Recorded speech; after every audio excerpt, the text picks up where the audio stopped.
Okay, there we go. We should be live. Let me put up the poll real quick. Who wins? I, honest to God, based on what game was tonight, I for some reason thought it was the St. Louis game. I don't know why. I made the damn thumbnail literally yesterday. Give me a second. I gotta still set up some stuff. As you can tell, I was a little late. I may have been watching too much of the PGA, so I gotta get this stuff, you know, all handled. So let me go. I am live for the Renegades versus Storm. Putting it the wrong way, but I do not care, honestly. I gotta put my post up. I have not posted those yet, so I gotta do that. Okay, there we go. So we got that going. Notifications, blah blah blah. What was that? Hope they tie. Okay. Okay. My picks for week 8 of the 2026 UFL season. And it did not autocorrect the word my. Let's go, guys. Love to see that. Pick 1 and pick 4. Boom. And now I got to go to Instagram real quick. And then I will be good. Yes, Big WND. Sup, Daniel? Let's go over here real quick. I got to go to game picks. Got it. Okay. Gonna control C that. See what the notifications are. Those reels do good. Let's see. It did okay. Post. We got 2 posts to put up real quick. Okay. There we go. And control V that. And that should be good. We should have everything posted now. Let me make sure. Come on. Post. There we go. Okay, everything is posted, so we are good to start this officially. Even though, yes, I know we're started. We got this fully started now. New post. Okay, got that. So, we are here. Have some issues with OBS. I had some. But, guys, you know, ooh, the stadium's looking pretty good. Anthony Miller just posted a picture. Stadium's looking really good. Ooh, I forgot I got actually my TV on. I was like wondering where the game was. But hey, if you guys were here at the last stream, right? If you guys are some regular channel goers, you know that there was a battle that happened, and I did not win that battle. I won the war. We got a green screen, guys. We actually got it. We got the green screen working. It works. It's a little weird with some of the fuzzy stuff, but overall, it's good. So we got that working. Don't mind the fact that it's not perfectly aligned. I got to change that real quick. It's because, like, you can see the corner up there. I didn't bother to crop it out, but we got the green screen going. So we got a new picture of our Supreme Leader. A different picture from last week. If you've heard, the story got even crazier. Since 2nd and 6, because if you didn't watch, we had a topic on this Real Madrid saga. Florentino Perez ended up coming out and had one of the worst press conferences you'll ever see an owner ever have, or a president. And so this story just gets worse by the minute. But, hey, we got it. Sup, Clyde? Sup, Marvin? Hey, Big W. Hey, be safe while you're making those deliveries. Be safe. UFC 250. Dude, I keep forgetting about Freedom 250. I hope Pereira wins. Low-key, I don't really care about the main event, but I would like to see Gaethje get the win, but I mainly care about Pereira beating Gon. Like, Gon's going to use his signature tactic, right? He's going to be ready to fight, and then... So, hopefully Pereira is ready for that and gets the W. O'Malley's going to win. I mean, that'd be a stunner if it's not. Chandler, it'd be hilarious if Chandler someone got the win, but he ain't going to win that. Derek Lewis versus Hokit. I kind of hope Lewis gets the win, honestly. I don't really care, Tom, but I hope he does. And Lopez probably, yeah, I hope he gets the win. I think he's going to get it, too. Still, I mean, and Bo Nickel, man, I just hope Bo Nickel loses. I'm glad you didn't even put him there. Yeah, we got the green screen. I think it's 2 weeks, right? I know Daniel will know. It's 2 weeks, right? I believe it's the last week of May, or it's the first week of June. I do not remember for sure which one it is. Because I know this weekend, I believe, is the Carano fight card, I believe. Let me see. Carano, Rousey. Yes, that is May 16th, so we got that card, so that's a big one. Okay, so yeah.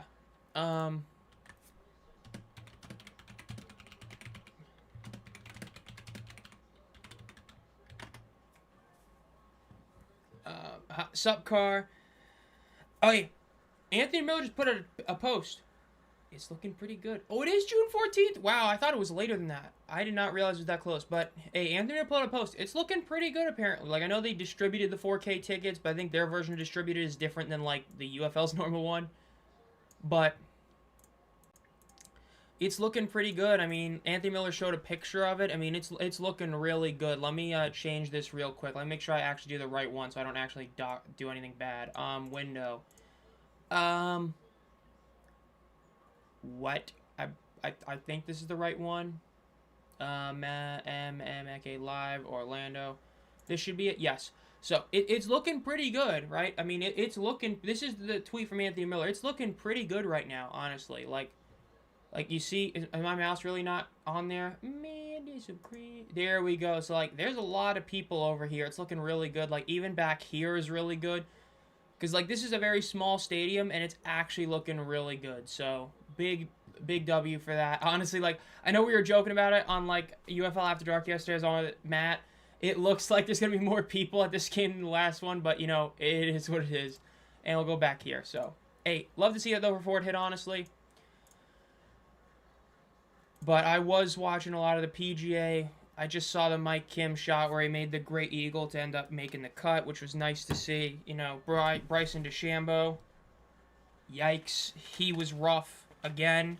He was terrible at the Masters. Well, let me phrase that. He wasn't terrible at the Masters. He just had one of the worst holes you'll ever see a golfer play at the Masters. But, yeah.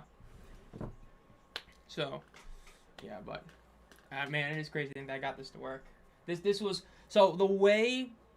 Spoiler about how we did this. Again, the game starts in like 3 minutes, but obviously we yap about stuff. So, the way I got this to work was because my chair both is a really thick back and the fact that it's sort of slanted, like it's not a perfectly straight line, it's like that. I ended up getting like a piece of wood put in up on my like roof here, my ceiling, and then I added like a clip to the wood, and then so this is on by a single clip, so like, you know, it can be moved and all that. So, but it's perfectly placed to where the wall basically is like a secondary clip in a way, so where it keeps it sort of in place. I did move my little card shelf here, so I can't, you know, reach and just, you know, show a Jim Brown card or something, but I've got that in the back now. Yes, we love that Drake. I'm glad somebody got the reference. Last week we had the other, I say the other, there's like 4 iconic Mbappe dictator images, but we had a different one last week. Decided to put this one. You know, got to show my support for Real Madrid. You know, a la Kylian Mbappe, the supreme leader. He's going to get everybody kicked off the team, but... oh, man, it's great. But, hey, hopefully Real Madrid gets better in the offseason. We won't, but hopefully we do. But as for tonight's game, is like Daniel's asking, I did pick Dallas to win this game. I mean, Orlando. My bad. Oh, my God. That was a bit of a slip there. But I picked Orlando to win this game. I had this as 21-17. Orlando just... Outside of the one Louisville game, they literally cannot score more than like 25 points in a game. I don't see this being any different. Even with Dallas's suspect defense, we'll call it, I still think at the end of the day, Orlando is just a better team. I think Dallas is still somewhat going downward. Like, yes, I know I'm wearing the Renegades jersey, but like, you know, I don't got a Storm jersey because I still don't believe you can buy one on the shop. So it's not like I could get one if I wanted to, and I wouldn't. I might get the orange. But I might get the orange. That was an option, but I wouldn't get the regular home uniforms. I hate those home uniforms, but I got Orlando winning this 21-17 was what my pick was. I am stunned that Dallas is the favorite in this game. I don't know if they still are, but I did this when I got my picks. I did it yesterday. But the fact that Dallas was at all the favorite in this game was a huge shock to me. I don't know. I guess it's because people think that their game against Birmingham versus Orlando's versus Houston makes them look like a much better team, which it's like, no, Houston just sort of does that. You know, they make teams play close games. Why I think that even though St. Louis is a much better team than Houston, I have, you know, that game being like a 1-point game. So, yeah. Yeah, it is pretty sad you got to go to like a secondary place like there to go get uniforms. It really is sad, but, you know, it is what it is. Let's go over here, get that going. So, for this game, in case those of you don't know, because of tiebreakers with strength of victory, if Orlando wins this game, specifically this game, they will clinch a playoff spot. Dallas does nothing for this week. There is no scenario where they clinch or are eliminated. But for Orlando, a win here gets you into the playoffs. If you're Dallas and you win this game, it puts more pressure on Birmingham because of head-to-head tiebreakers. They lose against both Louisville and Birmingham. So a win here puts a ton of pressure on both Louisville and Birmingham to get wins this weekend. If Orlando loses this weekend, it means that there still is a chance that they will be eliminated despite getting 6 wins, because there is a world where Orlando misses the playoffs at 6 wins. And they're looking like they're coming out in their orange uniforms, which, honestly, cinema. That's what I love to see. Orlando.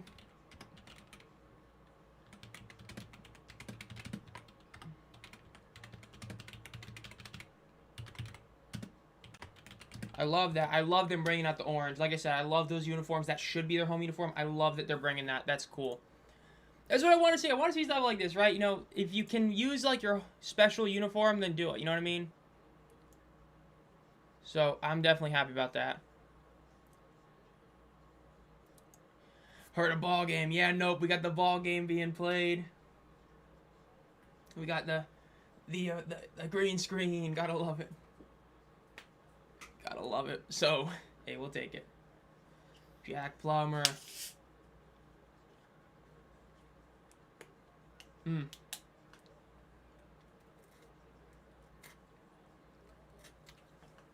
I still can't believe Austin Reed is the starter. Like, I'm just gonna level you guys. I cannot believe he's still the starter.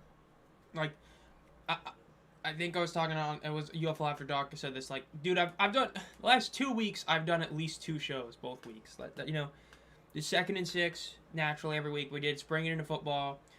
All football panel last week, did, you know, UFL After Dark this week, just a ton of stuff, but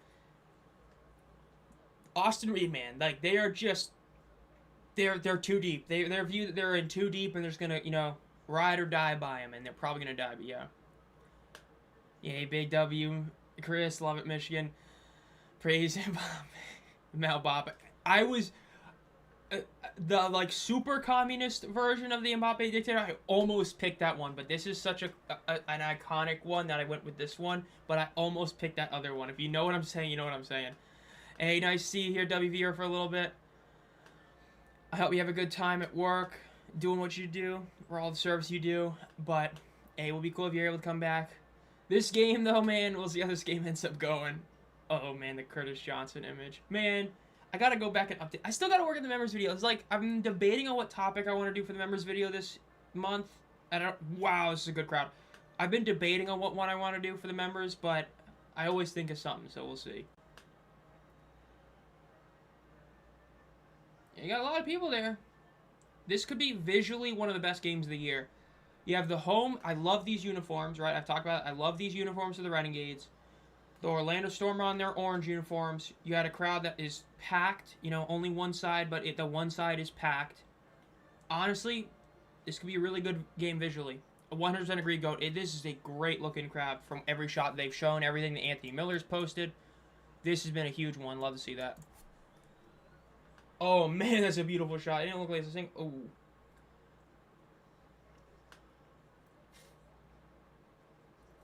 Hats off to the heroes. Took them long enough to get the hats.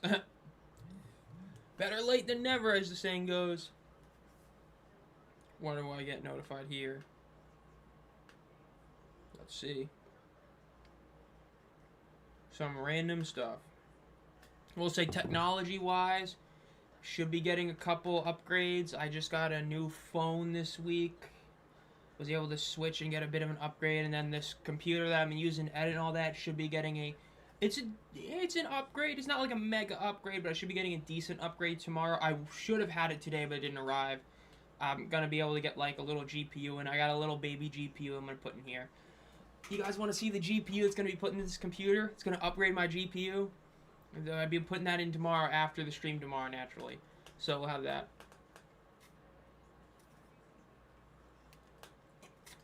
Only issue that GOAT is that since this is a weirder, like, area because it's an army base, I don't know if they could really get the crowds like that every single week. And naturally, it's like, I'm pretty sure the stadium, like, only holds, like, 5 to 7,000. But, yeah, Frisco, man. Frisco's a bit rude. What's up, Adam? Yeah, it is looking like a Canes versus Avalanche. You know, hey, just so you guys, I could have gone another Hurricanes playoff game, but you know what I said instead? I said, no, I'm going to get tickets for the UFL championship game this year. Said if it was going to be in DC, I was going to go. I still hope I can go to one more Canes playoff game, but it's looking like it's probably not going to happen. I might try to complete bullshit my way to go to one in the Stanley Cup final if games are like less than 250, which I doubt they'll be, but yeah. But it should be Carolina versus Colorado. They look like the two clear-cut best teams in hockey right now. Only thing is that Montreal, I'm pretty sure, has like been bad. Like for the Canes, it's been bad when they go against Montreal. So that's not going to be great. Though I think we're still going to beat them in the playoffs. And then obviously Colorado should be able to beat Vegas. But, we'll see. As long as we can get to the Cup, because as I've talked about multiple times in these streams, the Hurricanes have been like the winningest team in all the Big Four sports leagues over the past like decade. Basically since 2017-18, or technically 18-19. And we have nothing to show for it. We don't have a conference banner. We don't have like I forget if it's the Prince of Wales trophy, the other one.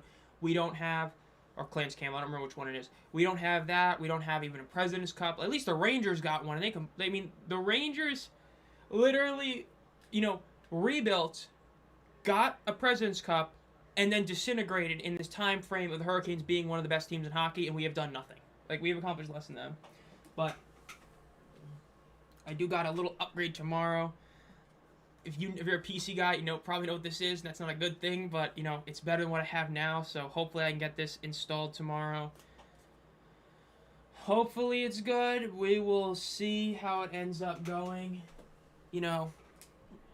Hopefully nothing bad happens tomorrow. Because, I was planning to get like a new PC fully, and let's just say that didn't work out properly. But, I love this PC, but it would have been like a really big upgrade over what I have. But didn't work, so sticking with this one. So getting like 2 upgrades tomorrow, so we'll see what ends up happening. Hopefully it's all good, but talking to a member of the Army right now.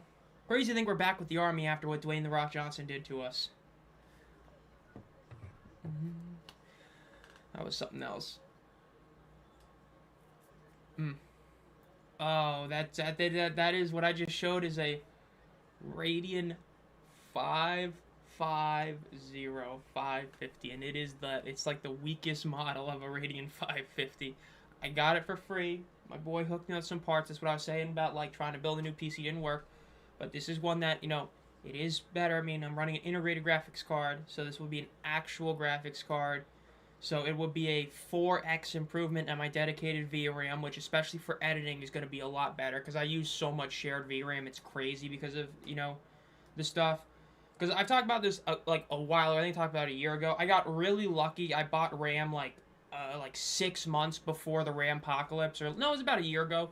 So like I got 2 16GB sticks of RAM, and I paid like less than like $130 for them because this was before it all happened. So I have like a lot of shared VRAM, but naturally it's super slow.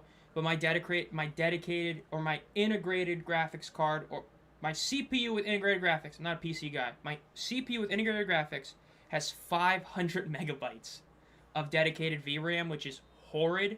But this has 2 gigabytes, so for a GPU, it is as low as you can go today. But it is still 1.5 gigabytes of dedicated VRAM better than what I have.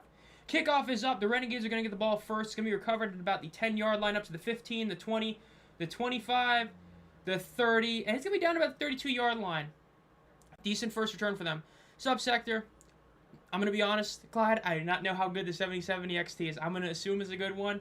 As soon as I started looking up GPUs and I found out that like you can have like a 9050 that's worse than a 3050, I'm like, bro, I ain't got no idea. So I think that's a good card, but I don't know PCs enough to know for sure how good that is.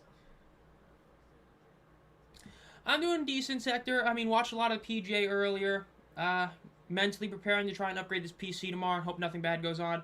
They hand the ball off. It's going to be about a 2.5-yard gain. I hope they don't use this camera angle the whole time. It's a very awkward camera angle right now. I understand it might be a bit weird because, the stadium only has one side actual, stands, but go back to the overhead shot some. But we'll see how the Renegades end up doing. Obviously, this game isn't must-win for the Renegades, but they're currently on the tied longest losing streak of the year with the Stallions from a few weeks ago at 4. If they lose this, they break that record for this season. Ball snap.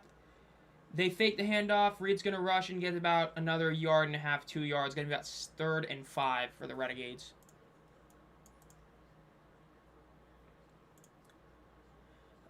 Let's see. Some random stuff I'm seeing.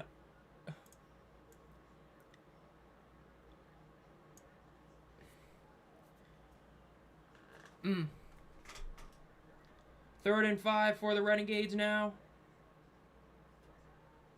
In shotgun. Ball is snapped. Reed looks to the right side of the field. Moving up in the pocket. He's getting sacked. Great sack by Orlando. They're going to take about 7 yards off that play. Really big play right there for the Orlando defense. Getting the ball back on 3rd and 5.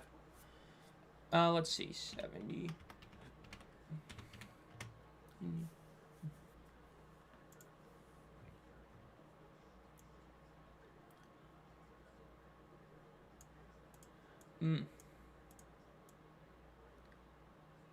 Up to random stuff. Man, I do not know what this stuff is. Oh, that's what the XT set. Oh, that's a okay. That's what the Radian 7700 XT is. Okay, I just looked up. That's a good card. That's a good card. 12 gigabytes. Ooh, that's good. Kick is up. It is going to be recovered at about the I can't even tell, the 15 up to the 25. I think the 30, the 35. Wow. I can't believe I called that right. This is weird. The weird camera angles for this game because of the whole stadium stuff. Neither the Stallions last week too. Not really a fan when the numbers aren't right. You know, honestly, I feel like part of it. I love the showing them in the black uniforms there. I think part of it is like they've heard some criticism. Like I've said, I've never been like a huge guy that loved or hated Color Rush uniforms. I never really cared when it's like a Color Rush style. But so I mean, it's different. I do agree that I think that maybe like Purple Pants could have gone a bit hard. You know, have it match numbers like you're saying. But yeah. Ball is snapped. They hand the ball off. They rush up and they get about 7 yards. Oh, no, it's going to be about 3 yards in the carry. Talking about red eyes, bro. Ain't nobody care about red eyes. We care about blue eyes, baby. That's what we care about. Care about blue eyes.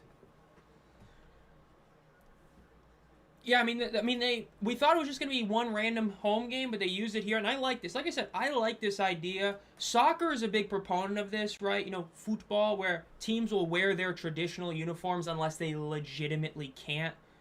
Hold that thought. 2 receivers at the top of your screen, 2 at the bottom. 2nd and 7 for the Orlando Storm.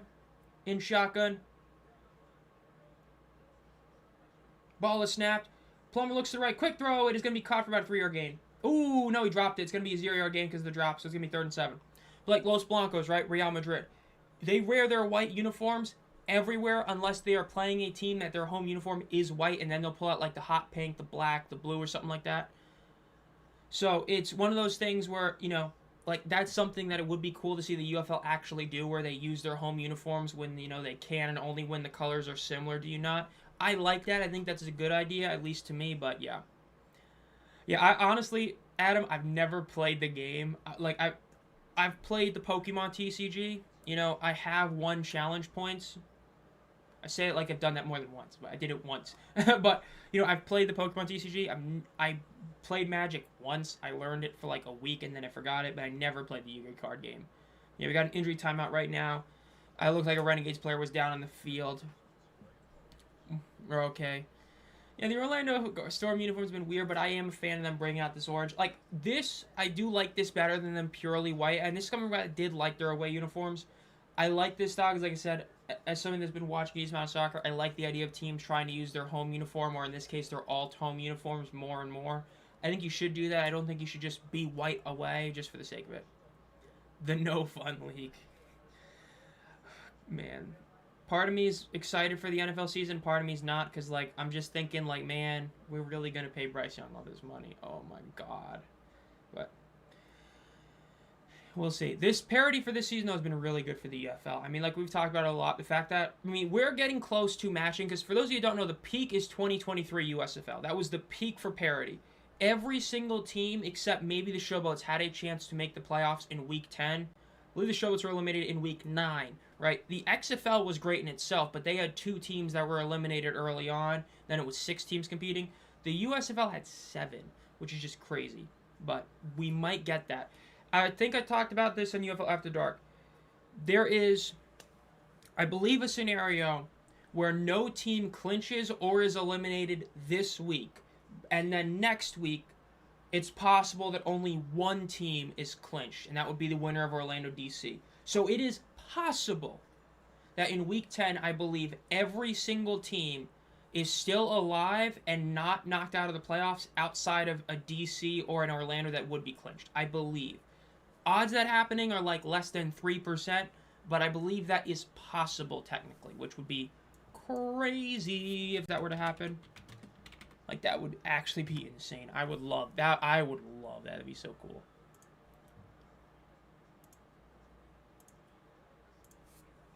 He's being carried off the field is not good. Yes, he is walking, but it took a while to get him off the field. Hopefully he's doing decent. That's what I'm forgetting, Carr. I am forgetting that, because, like, I want to say Houston had one as well, but you might be right that Memphis might have also been, because I always forget if Memphis was fully eliminated or not. Ball snapped, it is caught at the 45. It's going to be a first down. Gets to the 50. Gets to the 40. Broke a tackle to get there and gets to the 40-yard line. Great play for Orlando by Chris Rowland. Because you know what I remembered? I remembered having to make all those damn playoff videos, right? Team missed the playoffs. Team eliminated from playoff contention. I remember having to make like 7 or 8 of them in the 1 week. Oh my god, that was... It was like I've said, I might not like certain days of games. Like, I personally don't like there not being a game on Sunday, but the content creator of me loves when there's no game on Sunday because it makes it easier to make videos. Like, the content creator in me is hoping that, like, 3 of these teams clinch or eliminated this weekend. Ball is snapped, they hand it off, cuts to the right, going about a 2-yard gain. I like to think, Nasty, that Mike Rapoli sort of forced that trade because at the time, Reed was falling off, but he wasn't, like, really bad yet in terms of, like, performance. So I think we believe that Rapoli may have tried to force that trade to get the quarterback switched around, and that's why he got traded for nothing to St. Louis, because St. Louis needed a quarterback. Because I've said I said weeks, you can go back video after video, I said there was no reason they should ever trade him unless they got a literal elite tier wide receiver running back. And guess what? They probably wish they had Prez in their roster right now. They hand it off, get about 4 yards in the carry. This is such a weird camera angle.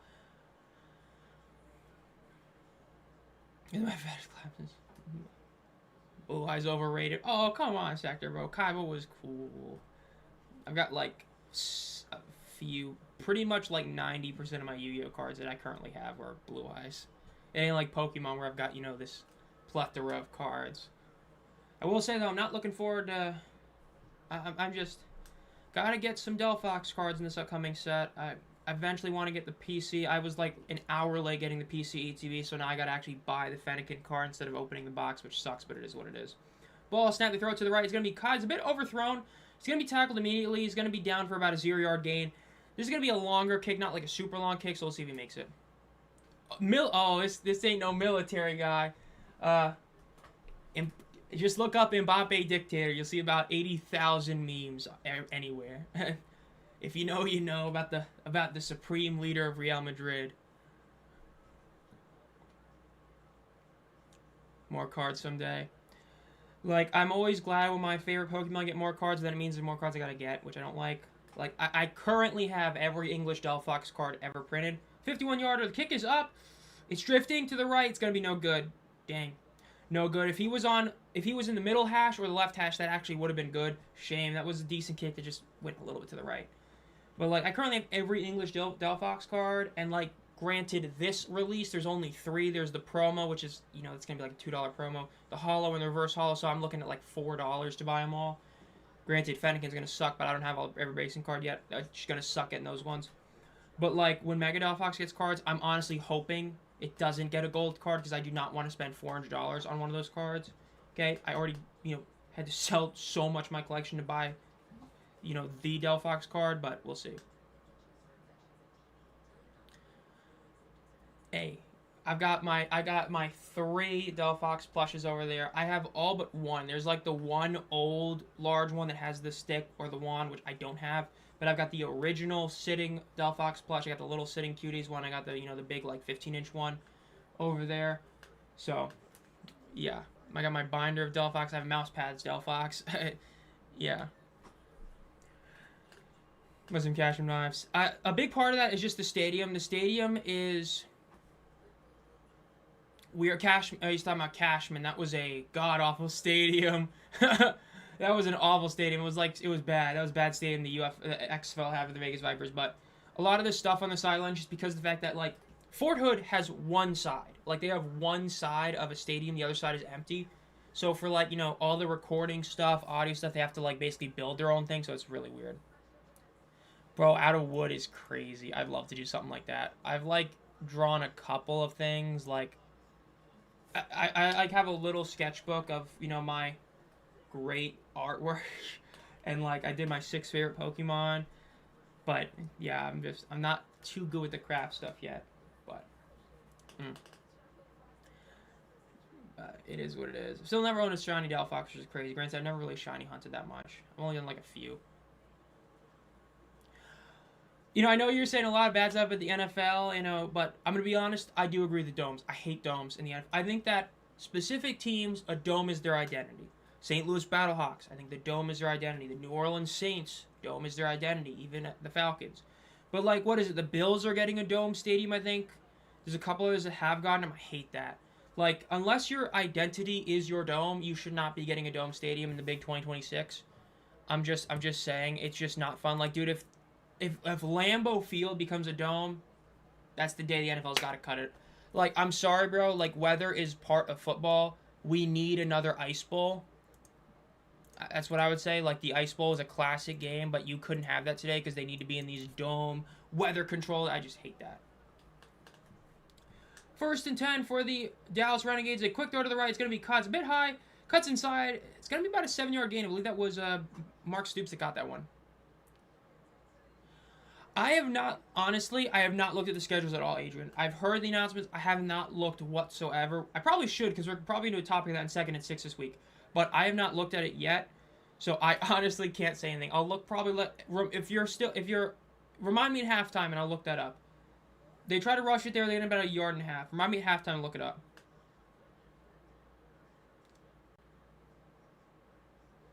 Fort Hood Fight Night Champion. Okay, bro. Everybody's got WWE belts. Panthers. Oh man, I don't even. The Carolina Panthers, man. That team, bro. That team hurts me to watch. It hurts watching that team. It hurts my soul. Oh no, dude, the Ice Bowl today. Oh my God, it'd be terrible. I did hear about that. I heard about the Thanksgiving Eve game. They pitch it. It's going to be a rush to the right. Gets the first down. Going to go out of bounds at about the 48-yard line. That's crazy, Thanksgiving Eve game. Like, dude, the NFL is really just trying to milk that schedule. Like, they're going to push it to President's Day weekend for the Super Bowl. They're going to do everything they can to go everywhere around the globe. It's just, oh my God. Trying to milk every single penny, bro. I mean, hell, they were even doing stuff with Topps Chrome. Like, I saw, like, Roger Goodell opening Topps Chrome. Like, damn, bro. Fanatics and NFL, that's a god-awful match. That's a match made in hell right there. Ball is snapped. Reed looks to the middle of the field, looks to the left. He's going to throw it to the left. Wide open, Stoops gets to the 30, gets to the 25, out of bounds about the 24-yard line. It's 2 big receptions for him right there. I believe that was Mark Stoops. And yes, I am assuming it's Mark Stoops because of the color of his skin. I mean, hey, he was wide open. Again, they're using a lot of 5-wide plays. I'm not a fan of this. I mean, I've talked about this. I hate how they throw the ball so much. They really should not be throwing the ball. They need to not throw it as much. They've been throwing like 35-plus every single week, which I hate. Ball is now throw it over the middle. Great throw right there by Reed. Haven't said that in a while. Tyler runs a really good reception. Ends up getting about a 9-yard gain. I mean, I like football. I've become more and more, even though I genuinely hate what NIL has done to college football for the most part, I'm starting to enjoy college football more than the NFL. The NFL, man, is just, you're the biggest league in the planet, and there's so many, like, little issues. It's football. I'm going to watch it, but I definitely probably prefer college football now. Ball is snapped. They fake the handoff. Quick throw to the right. Caught at the 20. Ooh, slips, but he gets the first down. Big first down for the Renegades right there. Reed is 4-4. Granted, 3 of those were checkdowns. 1 was a really solid throw to Vaughns over the middle, but a couple of really big checkdowns. 5-foot Stoops. Yeah, he's a little guy. But you know what? He's probably the first one in, the last one out. You know, probably that kind of guy. Sneaky athletic. You know, that's probably what he is. Luke Lennon's coming in. What are the odds he's going to run it? If this is anything but a Luke Lennon rush, this is a good play. If it's a Luke Lennon rush, I don't care how many yards he gets, it's a terrible play. Ball snapped. Not even looking at it. Okay, they ended up getting 2 yards. So it was a terrible play. We literally talked about this yesterday on UFL After the Dark, dude. It's like 2018 Lamar Jackson before Flacco got hurt. Before Flacco got hurt, you knew every time Lamar Jackson came onto the field, it was a Lamar Jackson direct snap rush. Every single play. If you do that, it doesn't work. You have to have him actually throw the ball every couple. Not like once every 5. You have to do it at least every 3 times, which they're not doing with Lennon. But let's see. 2nd and 6. Reed is back in. You got a bunch formation at the bottom of your screen. Getting pressured. Throws it deep to the right. It is going to be, ooh, incomplete. I got to see the replay. There might have been some really good defense by 26 right there. That is something I've talked about. I have talked about in the past that the UFL players are so much humble. Like, so much humbler. That's probably the wrong way to use it. Great grammar right there. Oh, he just dropped. That was a bad drop. But, like, if you were to DM 10 NFL players, doesn't matter what they are, you're probably not getting a single response. If you DM 10 stars in the UFL, you're probably going to get a response by at least, like, 4 of them. It's crazy how much more humble these guys are. Especially if you go to games. Like, I've gone to a couple games, like, literally 2. And I know people that go to games are so much nicer. It's great, man. Ball snapped. A quick throw to the left. It looked like it got tipped. Great tip. It's going to be incomplete. It's going to force a field goal attempt for the Renegades. We'll see if they can make this kick to make it a 3-0 game for the Renegades. Yeah, them getting paid is crazy. Because it's not even like the pay is fair. Like I've said for years, quarterback's the most overpaid position in all of sports. The idea that a quarterback is worth, like, apparently, like, 3x more than anything else is crazy. Robertson liked my X comment. Hey, Big W, love to see that. I know I've gotten a couple. I haven't been too active on Instagram. I used to get, like, a few UFL follows every single, like, off-season. But I just haven't been on there too much. Like, I know I've had a couple. Like, Breland Speaks is always when I'm like, oh, man, it's a Big W. Like, Breland Speaks follows me on Instagram. Like, I got a decent amount of Panthers to follow me, so, but it's a shame. Kick is up. It is good. 31-yarder is good. 3-0 for the Renegades.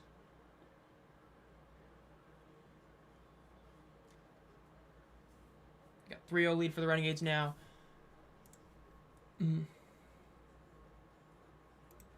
Let's look some stuff up. Okay.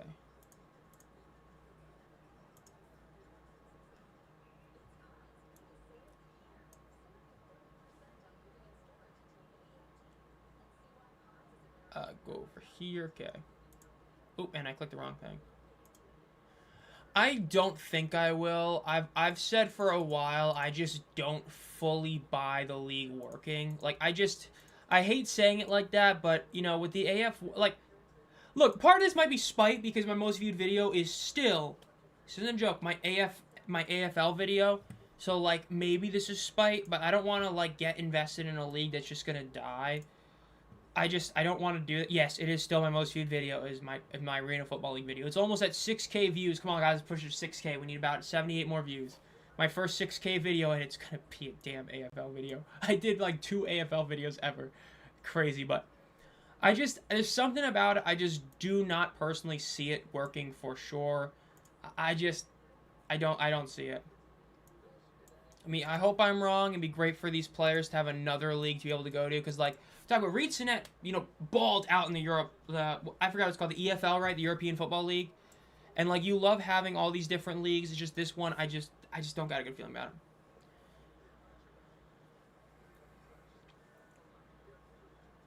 Yeah, I mean, like, I know I've joked about that too, Adrian, but, like, this team has never finished with a winning record. They were 6-6, 3-7, I believe, 5-5, and they're on track to probably finish 5-5 again, which is crazy. A lot of the way that I've heard about, like, how they're doing finance stuff, certain ways, there's a lot of stuff where I just don't see it working fully, because it's just, man, when you have even less marketing than, like, the Indoor Football League, that's bad. You know what I mean? That's bad. Like, when the UFL is, like, dominating you in, like, marketing, I don't know, man. It's not a good look. I don't know. I just don't see it. Because it's outdoor football, I believe, so it's going to be even, like, it's going to be, you know, some money to do that. Maybe it ends up working. Like I said, I hope it does. I just don't have a good feeling with it. Let's see. Cincinnati and Norfolk. Wow, and that's Traveling team. Oh, no. They got 4 teams in Texas. Oh, no. Oh, it's terrible. Oh, it's terrible. Kick is up. It's gonna be touched back. I saw the rule change on mirrors the NFL now. Yeah, I honestly cannot believe the CFL did that. Like, you're the CFL. You are, like, as long as you have the rule about foreign players, like, you're never gonna be treated like to the NFL level. Like, I'm not saying it to be hateful. I'm just saying that in general. The idea that they would pull that BS off of, like, let's make it more like the NFL. Like, dude, people who like the CFL like it because it's different. The 3-down style, the oversized field, the field goal post being, like, on the field. Like, that's what makes it great. But, I don't know. That's what I like about CFL. I'm not, like, a big CFL guy, but that's what I've always enjoyed about it. It was totally different, right? That's what I loved about it, is that when I did watch it, I'm like, man, this is going to be a different experience. I'm not a fan of them going to try and be like an NFL light. 3 receivers at the top of your screen, ball snap. Plummer throws the check down. It's going to be caught. Cuts inside. Gets about 3 yards in the carry. Remember, touchbacks are basically as bad as out-of-bounds kicks, you know, in, like, the NFL. So they're getting the ball at the 40-yard line. So already a 3-yard gain for the Orlando Storm. 4 minutes left in the first quarter. Score is currently 3-0. I mean, the goalpost was disappointed. In a screen pass, and then bunt, punt, recover. Man, I don't even know what that means, but I know it means something, because I know the CFL has a lot of weird rules. Like, I know there's some weird punt kickoff rules as well. It's definitely weird. They throw it to the right. It's a deep throw. It's going to be out of bounds, though. It's going to be an uncatchable ball. No one was even there. Closest guy was a Renegades DB, and even then it was nowhere near him. A Houston AFL team. Oh, man. It's probably bad. It would be hilarious if it did better, though, honestly. It would be hilarious if it did better. Just shows that they just don't care about the UFL. It would be hilarious, but yeah, probably not good. Well, Houston. Guess that's why the Stars are in Dallas, not Houston. Houston's a bigger media market, yet the Stars are in Dallas, not Houston. Maybe there's a reason for it. 3rd and 7 for the Orlando Storm. Ball is snapped. Plummer looks to the middle of the field. Looks to the right, throws it to the right. It's going to be caught to the 45, the 40. Chris Rome with a really good reception. I mean, him and Stoops are both having really good games early on right now. Great play for the Storm. Hope we see a pick 6. Ooh. I wouldn't be too shocked if Reed were to throw one. Plummer, I don't see it happening. He's too safe of a quarterback, and that is accomplishable. So, we'll see, but I don't expect him to throw one. In shotgun for the Orlando Storm. Ball is snapped. They fake the handoff. Quick little screen pass. Tries to cut. Ooh, he gets to the outside and gets about 3 yards. Could have easily been tackled for like a half-yard gain. Ended up getting about 3.5. I think he was retired. He was in the FCF. I don't remember what his deal was with the FCS, or FCF, but I know he was in it. I think once that league folded, that's when he decided to stop playing. But yeah, that's pretty much happened to him. The moving goalpost from the goal line to back the end zone to open the middle of the field to encourage more touchdowns. All these leagues want to just get more and more scoring. They just want more scoring. They're gonna eventually, they are literally gonna eventually make it flag football, but like make it impossible to take the flags off. Just watch. In shotgun, ball is snapped. They rush in the middle, and it's gonna be about a 2-yard gain. There you go. But you know, it is what it is. You know, sometimes you want a good defensive battle, but you just can't get that anymore. These leagues don't want that, man. It's so sad.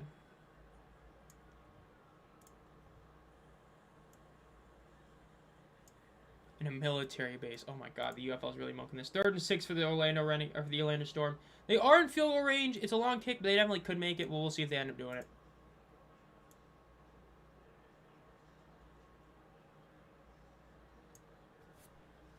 Goes for the end zone shot, does not get it. Incomplete pass. And we'll see what happens now. They're going to go for the field goal. I think they should. It's a long kick, but I think they can make it. We'll see.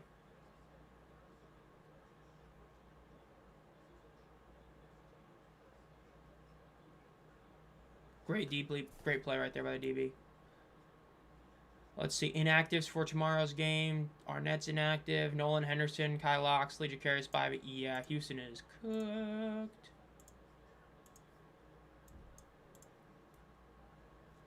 And it's a no-good kick. It missed the other way this time. Lance, I hate to say this, but there goes your NFL shot probably. That's a shame. Could have. I mean, the first one, like I said, it was literally missed. It would have been, but yeah, bad kick there. We need Pavia in the UFL. I'm laughing, but like it is true. Like he would actually be good for the UFL. It's just Diego Pavia, man. Diego Pavia. I heard the NFL wants to partner up. I watched a flag football league. I think they have technically their own flag football league. Technically, I think, but I don't know for sure.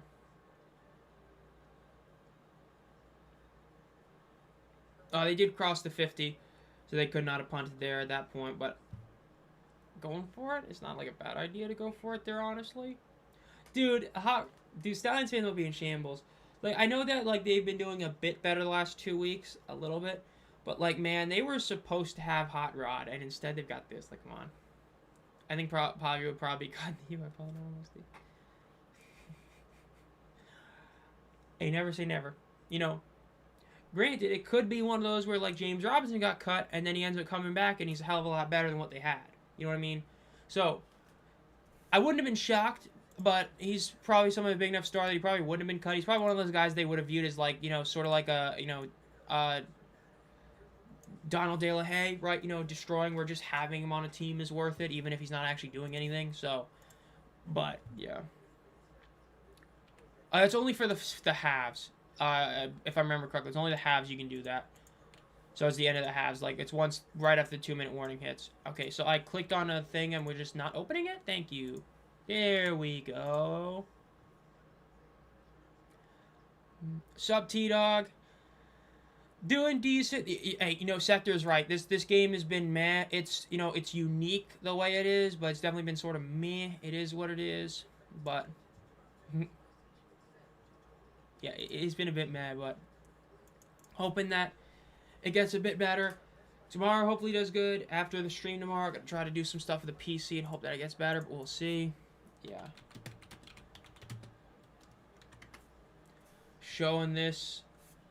What in the Austin Reed is this? This ain't it. This ain't it, chat. I'm not even going to say what I'm watching on my TV screen, but that ain't it. That ain't it.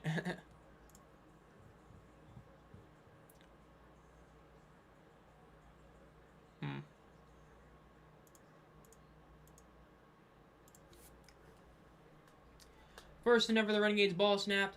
They hand it off, gets inside. Ooh, breaks free, gets a first down, then some. Gets about 13 yards in the carry. Wearing the Battlehawks helmet. Oh, they need him. At 2 weeks of the Friday night game? Wow. I can't wait for there to be a Tuesday game. I think there might even be one. But if there, yeah, it's going to be it. Yeah, the game hasn't been too good to start. Like, camera angle is a bit weird. It's looking a bit better now, but it was weird at the start because of how they're getting used to this place.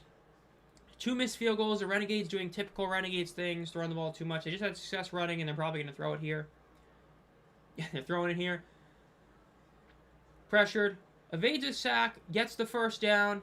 Takes it down for about a 13-yard gain. Decent play right there for the Renegades.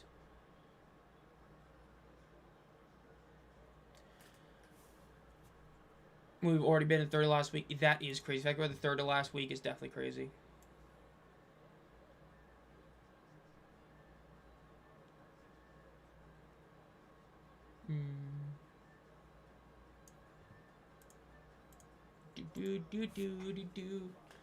More NFL games.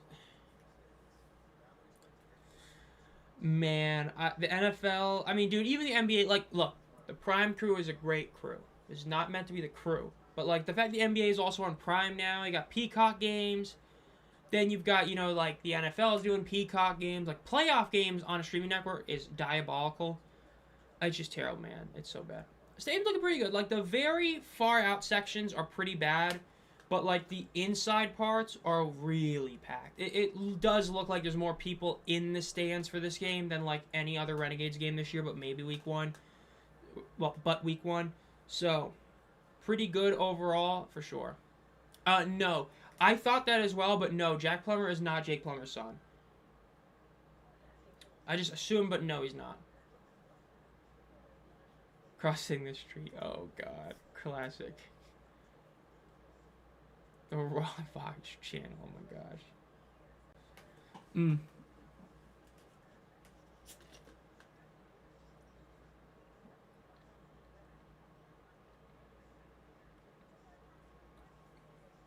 I have no clue about that one, Indy. I got no clue about that one. I can safely say I don't know.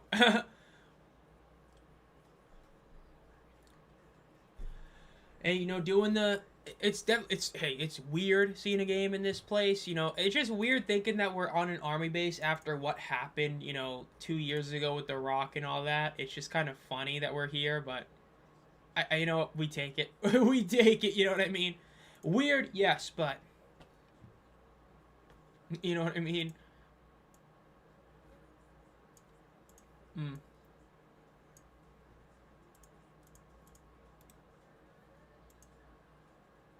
Mm.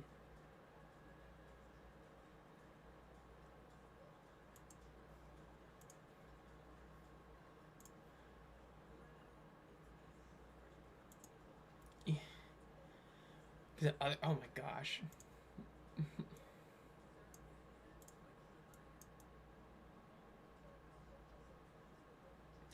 Hurricanes. Mm.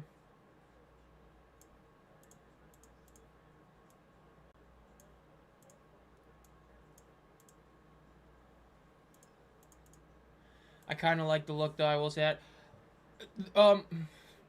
What happened, Rock? So, I mean, if you remember 2 years ago, or if you were here 2 years ago, the UFL had their U.S. Army patches on their jersey. It was like right here. They had a U.S. Army patch. What ended up happening is that The Rock was supposed to do a couple of like posts for the army. He ended up doing like one. He was supposed to do like 5 of them or something like that, and he only ended up doing one, and they ended up like getting this whole thing where like the army basically tried to like sue the league and get money back or stuff, and it was really awkward with all that.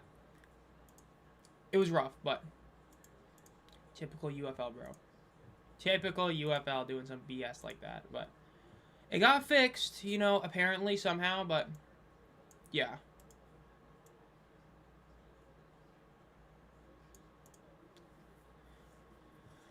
Oh, the classic set. That was the W. Yeah, you, Diego, and then Jake all got the W's for that one. It's classic. A couple years ago, crazy how long it's been. Try to rush up the middle, end up getting about like 2 yards in the carry for the Renegades right there. I could see this happen yearly. I don't... Like, do I think it will? Honestly, maybe. It might, honestly. I wouldn't be too shocked. It gives you a lot of... You gotta think about it. It gives you a lot of extra wiggle room on the schedule because you have the issues of, like, other teams playing the same stadium. So, like, it gives you a lot of extra legroom, so I could see it. Ball snapped. Looking for a throw. And he gets throw off. It's going to be caught for a first down up to the 20. Gets down about the 21-yard line.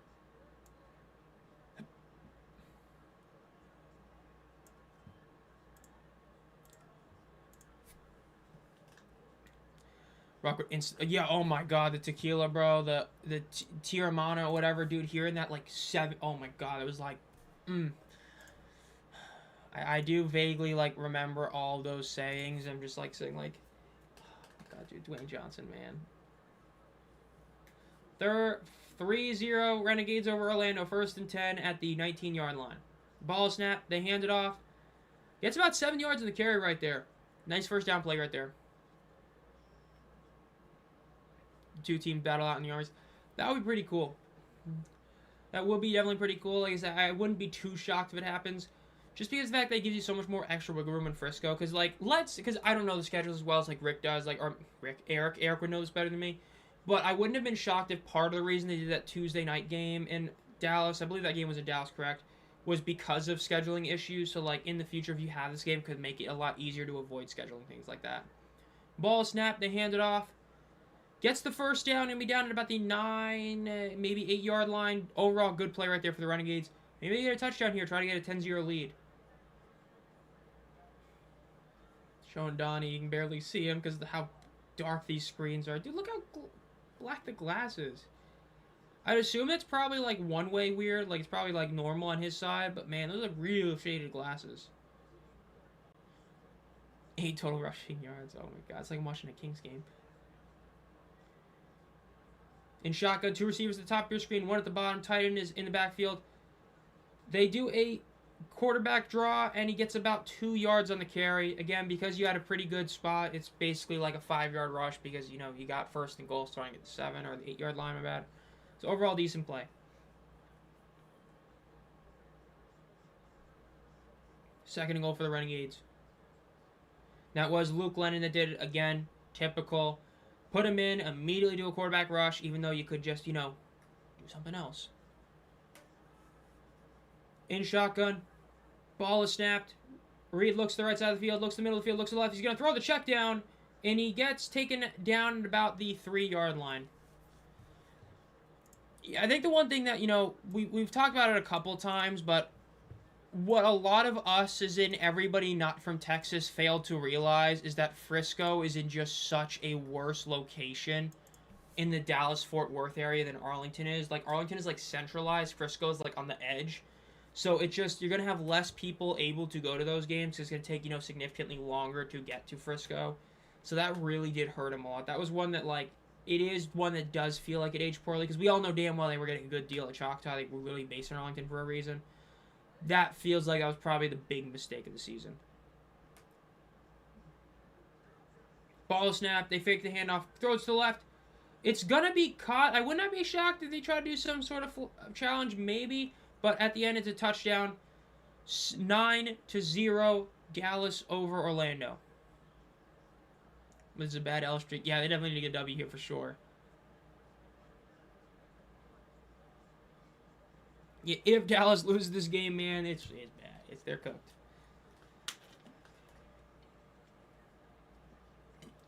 Now it's no flag. They were both hand fighting. It's not a flag. That angle showed it. That's a good touchdown for sure. Big score for the Renegades.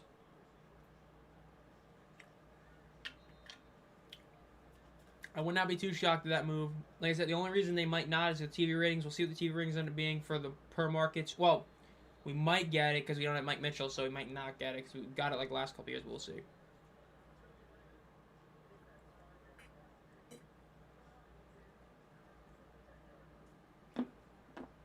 Going to be an even easier point after attempt because of a penalty with too many men on the field.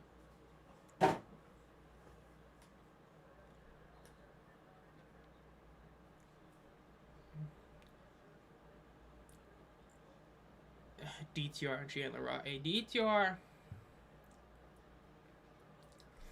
I don't know. That's a tough one. Probably DTR. I gotta see one more good game out of Rodgers. Every team to throw it to Butler.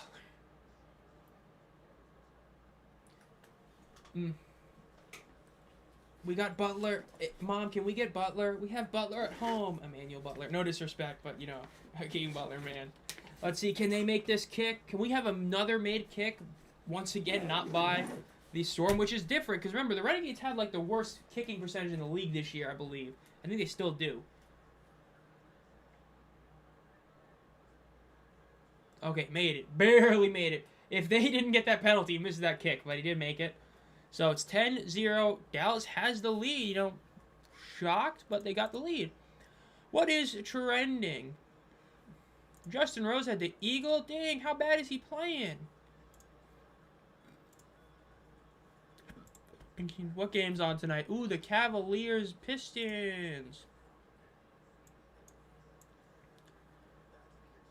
Wow, and it's like nowhere near trending. That's actually crazy. That wow, is just nobody watching it? Like, does nobody care? Why is Kyle Busch trending? Oh, bro, competed in the truck race and won? Oh my gosh. Oh my gosh. What a tweet. Hashtag 69. Nice. What a tweet, Kyle. Candace Parker's trending. Don't care. Liverpool's trending. Why? Wait, they fire Slot or whatever his name is?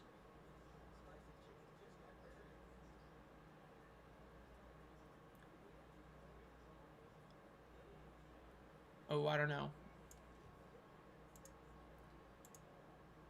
Yes, he did win the truck. Yeah, he won Dover today.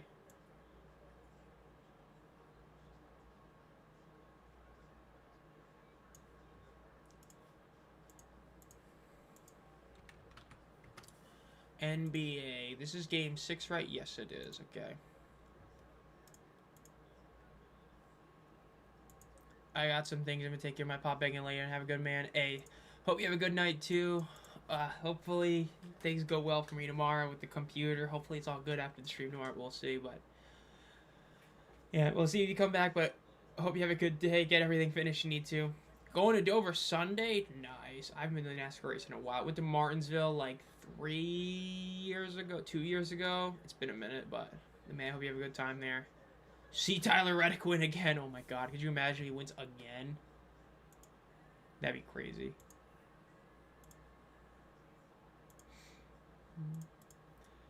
John Gruden in my feed. Bro just appears every like minute. He just appears on my feed every once in a while.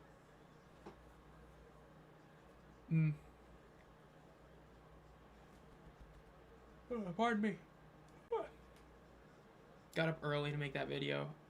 I didn't do the game picks video like last night. I literally like I made this stuff for it, but I didn't record it till this morning. I got up like so early to make it. Talking to Austin, reading this sideline. Austin, you better not blow a 10-0 lead. I get it's, still early, but man, with how this team's been, you better not lose this game. And it goes out of bounds. Nope, it just bounces. Okay. No, it did go out of bounds. Yep, out of bounds kick. Well, yeah, Reddy's been crazy this year. He's been crazy good this year, but naturally, I've been watching a lot of the PGA. I watched a lot today and yesterday. Unrelated, but I've been watching PGA, man. Bryson, rough. Even Rahm struggled at the end. Rory had a terrible Thursday. Well, he had a terrible end of Thursday. The back nine was terrible. Scotty didn't even have a great day, and he's still, top because, -4 is the lead. Gator could have easily been at -6. Then he, didn't. Maverick easily could have been at -7. If Maverick played those last 4 holes better, he could have legitimately been at, -7. Instead, he's at -4. They got, probably, 40 guys in actual contention to win the PGA, which is crazy. Let's see a pick 6 or a scoop and score. Oh, that'd be crazy. Let's see what the Storm can do. 11 minutes left in the half. Currently getting shut out, 10-0. Remember, a win here gets them a playoff spot. If they win this game, they are officially clinched and they get a playoff berth. So, and that can't be said next week. There is a world where next week it's not a guaranteed clinch because of the fact that I believe it would then be head-to-head tiebreaker. They lose to Dallas. They could get 6 wins and still miss the playoffs. Do a little weird handoff to Chris Rowland who cuts to the right. He ends up getting about 6 yards, goes out of bounds. It's going to be a 6-yard gain. Again, Rowland's been having a really good day so far, and he adds another 6 yards to that total.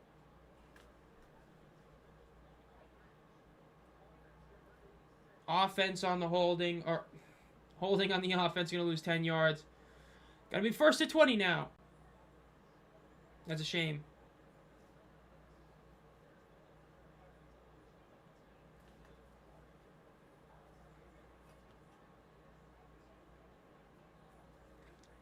Had Tutties in protect, but wasn't in week 7. KJ Hamler, NAJ touchdown. If he ever, oh yeah, I know. I don't remember how good he did last week at all. First and 20 for the Storm. Ball snapped, getting pressured. Rue's up in the pocket, deep throw over the middle. It's going to be caught for a first down and then some. It's going to be about a 25-yard reception. Huge play right there by Jack Plummer in the offense. Great throw, great catch right there. Camper with a great catch in the middle of the field. First down, 25-yard gain. Ooh, look at that. Beautiful. Exactly 25 yards. You love to see that. You love to see perfect numbers right there. Was on a line, caught it on a line. Great play. But you know what it's going to do? Get another missed field goal. First and 10 for the Orlando Storm. 3 receivers at the bottom of the screen, 1 up top. Ball snap. They fake the handoff. Quick throw to the right. It is going to be incomplete. Looks like he got kind of pushed back because of the screen falling. Ended up being an incomplete pass.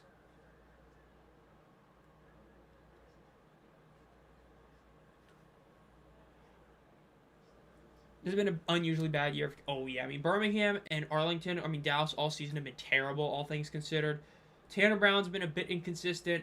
McCrane also has been inconsistent the past couple weeks. Hoyland's been also inconsistent. It is definitely been a rougher year for kickers for sure compared to what we've seen in the past. Yeah, we're seeing a lot of penalties, and we're probably going to keep seeing these penalties. They fake the handoff, and they end up doing a little pitch play. Gets to the 40, and it's going to be about a 7-yard gain for the Orlando Storm. Storm are probably going to go for it on 4th down here, unless they like use. No, I mean if they're going to go for it on 4th down here. I bet this. I would not be shocked if they run the ball here, because like I said, I think they're probably going to go for this in 4th down because of where they are and all that. That's probably the correct play, is to go for it on 4th down with where they are on the field, especially how their kicker has been very inconsistent. Well, let me just say, not good today. He's missed 2 kicks. One was very close, but one was a terrible miss. They're going to go for it. And they do run it. I'm not against that. They get about 1.5 yards. They're not going to get the 1st down. They're going to go for it on 4th down, go for another rush play, maybe even play action. This is the right call. If you know you're going to go for it on 4th down, it changes how you play 3rd down. Run the ball. I like that decision. Your kicker has not been consistent. You do not want to give him a position to miss the 3rd kick. If he goes, and they're going to snap it, and they get the 1st down, but there is a flag. It's going to be a false start. It's going to be offsides in the defense.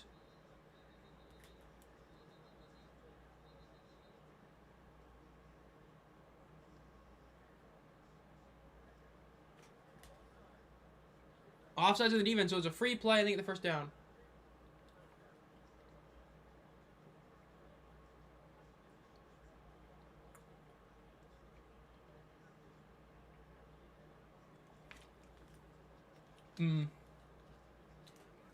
Yeah, their helmets were a bit far, and even if they weren't, they still got the 1st down. Like I said, it was a really good decision to run the ball on 3rd down. I like that play calling. It's good play calling. We'll be bombing away from 40. Oh my god, dude. They'd be doing crazy numbers. They were in this league. That's for sure.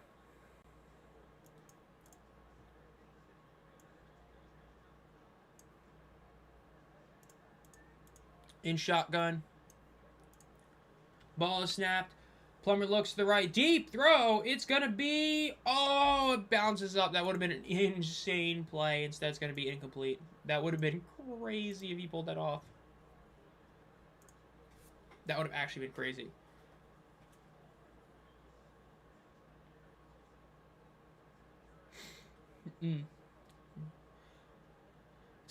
Oh my gosh. That would have been such a good one. Yeah, he could have got that. That would have been a crazy catch, though. Let's see. Under center this time. 3 receivers at the top of your screen. 1 at the bottom. Running back is fully behind Plummer by a solid 7 yards. They hand it off. I'm not a really big fan of the play. And they ended up going out of bounds. Hey, props. He got out of bounds at the line of scrimmage.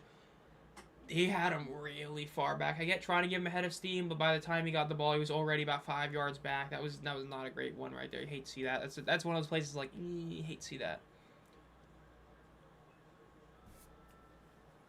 3rd and 10 now for the Orlando Storm.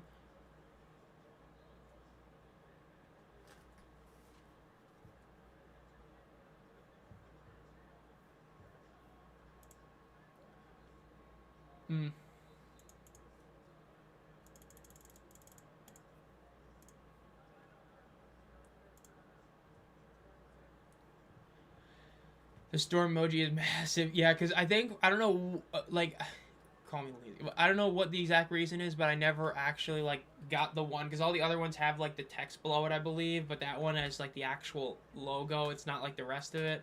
I might change the other ones. I might change that one. I don't know. I kind of like the normal ones, but yeah. So, Uncle Dave, overall sector has been going pretty decent today. I just, got the video done, kind of just vibed at home, went for a walk earlier today. I was expecting to do the PC today, but I guess I gotta do it tomorrow after tomorrow's stream, which, it is what it is, because it would have made these streams a little easier to run, but hopefully it all goes well tomorrow. I'm kind of just, like, hoping that tomorrow goes well after the stream and get the PC stuff done, because if it works, it's going to be some huge W's for me. It's going to, really help out the channel itself. It's going to make editing so much easier. Instead of having to rely on shared VRAM, I can actually have enough VRAM to do something. Ball is snapped. Throws to the left. It's going to be caught. It's going to be immediately tackled with 4 progress, so it's still going to be at a 5.5 yard gain. Now, this should be an easy kick for the Storm to make, but we'll see. Like I said, this should be an easy kick to make.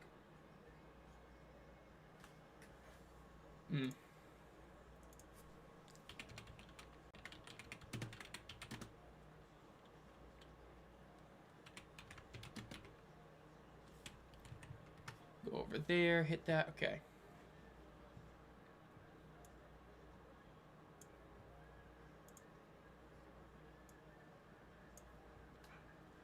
43-yarder. Kick is up, and this time it is good.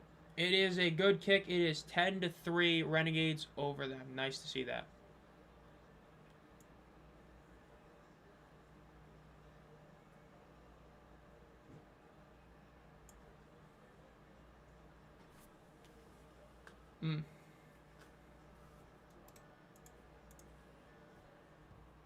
And commercial break now.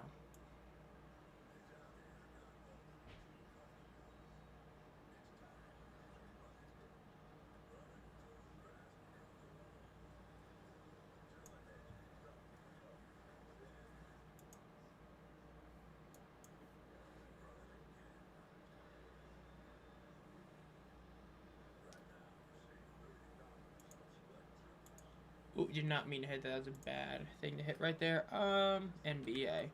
To the scores right now, it's a 6-point game. It's getting closer to ooh, not really, actually. It's getting a bit farther out of hand. 2, that's 5. Oh, they won that quarter too. Okay, I was not doing math. Wish he missed, dude. If he missed a third kick, oh my god. Dude, if you're Orlando, you might not kick at all unless it's within like 15 yards, within like 25 yards. I forgot. I think this weekend is a UFC card that's kind of weak, if I remember correctly. Let me check. $5,000 for that's crazy. UFC. Alan Costa. Wow, that's a weak card. Song Figueiredo. Much better card. Much better card. Still not like insane. Much better. Overall better card. Wow, we got some weak cards up to 250. Not super weak, but yeah.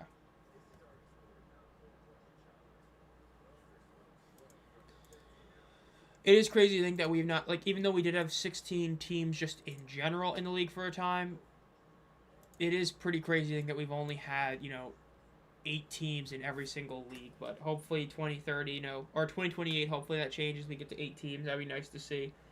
Get ourselves to 8 total teams. That would be a pretty cool thing to see. Hopefully that's the case, but we'll see. You know what I mean? Directly after Indy 500 next time. Ooh, that should be good. That should be some good ratings. I didn't realize that.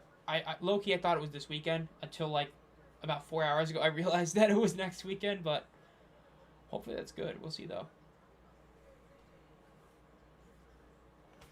Man, they're trying to cram all these interviews. They're trying to get to what they had 2 years ago when they did the interviews in every single halftime. They're trying to do that, but all in one game. It's like the 4th interview with the person we've already seen for an Army man.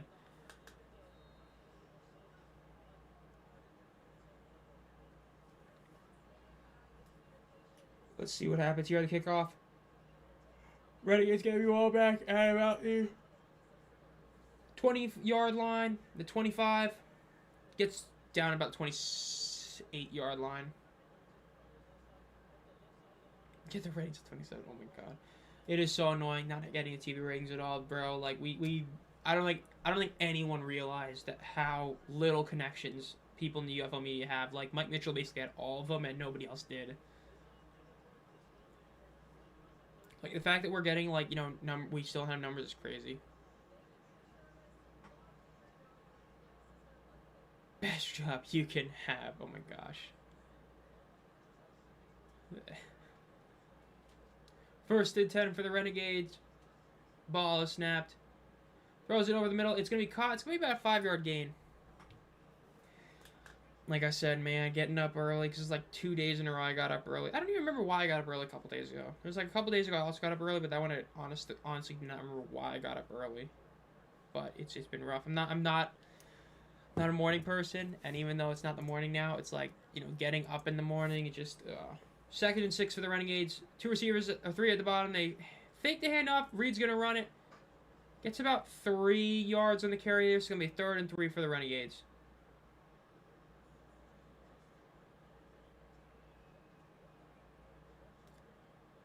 Five minutes and 30 seconds left in the half right now. Probably going to have one more drive to this. I got a feeling that Orlando's going to have a longer drive after, especially the Renegades still have a lot of time here. So unless they stop him here, it's probably going to be one more drive for the Storm, and then maybe one quick one for the Renegades. 3rd and 4 for the Renegades. They got 6 seconds. They got to get here. They might be up to taking a timeout here. That's wild. Took forever to get that. They're going to be down to 1 timeout now. They used one earlier in the game, and now they're down to 1 timeout. Austin Reed, man, that's the kind of person you show when you don't want to be scared, bro.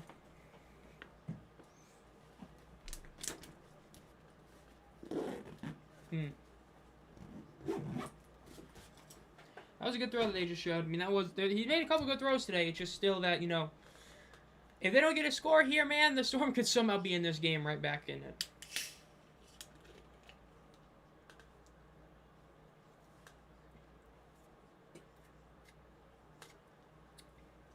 That's a pretty good stat line for Reed. It is a lot less than 10 yards of completion because we've seen a lot of really low ones, but it still is a solid game for him. If he keeps this up, it was solid. The biggest issue is that when you throw the ball like 40 times and you're completing like 60% of them, you're missing a lot of passes. And if you miss a pass, you get 0 yards for it. That's been the biggest issue with them throwing so much for incompletions. It's been terrible. It's better to get 2 yards in a completion than 0. So, I mean, if he keeps this up, they're going to win this game. Ball is snapped. Getting pressured. And he's going to take a sack. Couldn't do that. It's going to be about a 6-yard loss. So they're going to be forced to punt it here. And Orlando is going to have enough time to easily try and go downfield and score a touchdown if they can.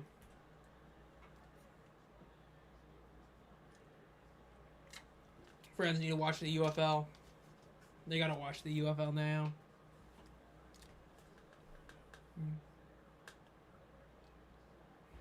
Man, showing Donald Payne. That's so weird showing him with the Storm. Now the punt is going to be coming up. Let's see what happens on the return. 4.5 minutes left. Again, Dallas only has 1 timeout left, and like Adam was saying, it's probably going to hurt him in the last 2 minutes of this half. Ooh, punt ends up going right to the returner after it bounces. Cuts to the 30, the 35, the 40, the 45. Goes out of bounds about the 49-yard line. Really big return for the Storm. Going to be awkward using time here. They do got to try and make it to where Dallas does not get the ball back with, it's got to be at least less than 30 seconds. So they got to try and eat out about 4 minutes, really like 3 minutes and 50 seconds here, which is going to be a bit tough. We'll see if they can pull it off, but it's going to be tough. Let's go over here, hit some stuff.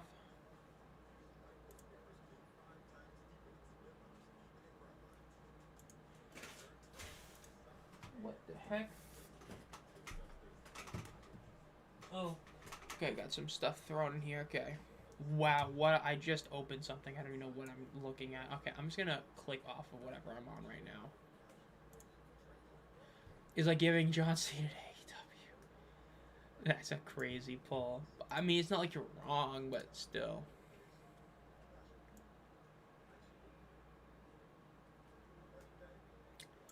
Some beautiful shots. Yeah, they're showing the sunset. I know you guys were talking about that earlier, Adam. They're showing that James Larson's posting about that real quick.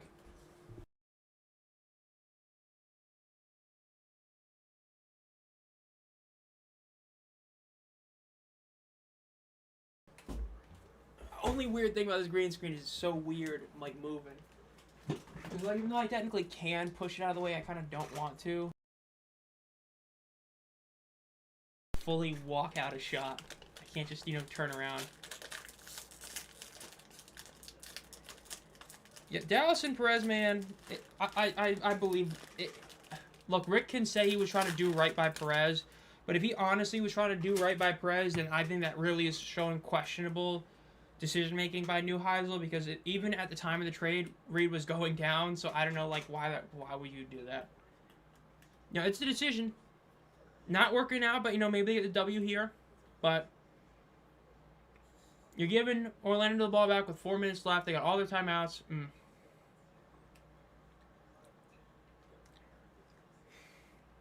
I love these Arlington ads, bro. You literally left Arlington, and now you're still showing these ads. I get it. They're still technically there, like the hub. But, man. It's a bit rough, not going to lie. Home to 40,000 active duty soldiers.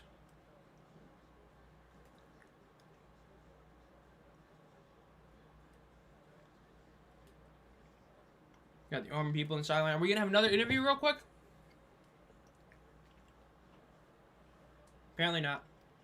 1st and 10 for the Orlando Storm.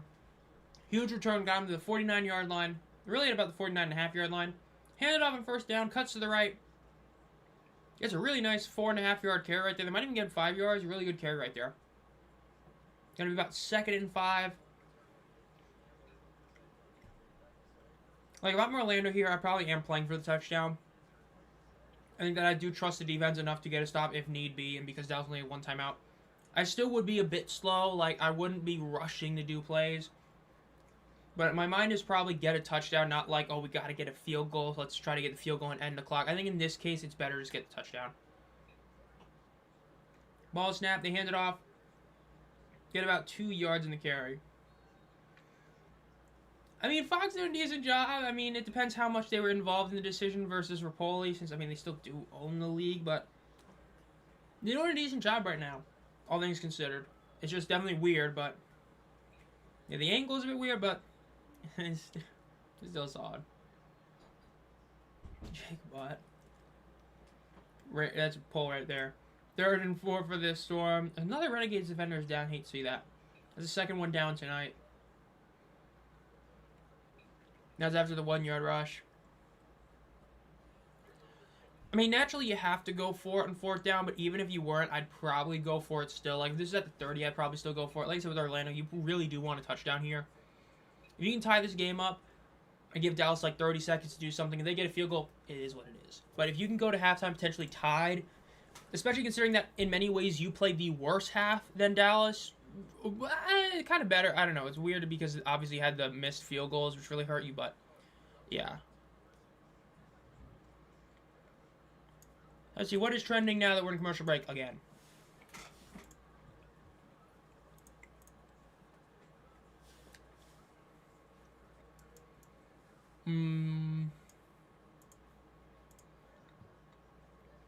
SmackDown, some dude. Short Thompson, apparently. Kyle Schwarber, did he have another home run? Yes, he did. 2, actually. Okay.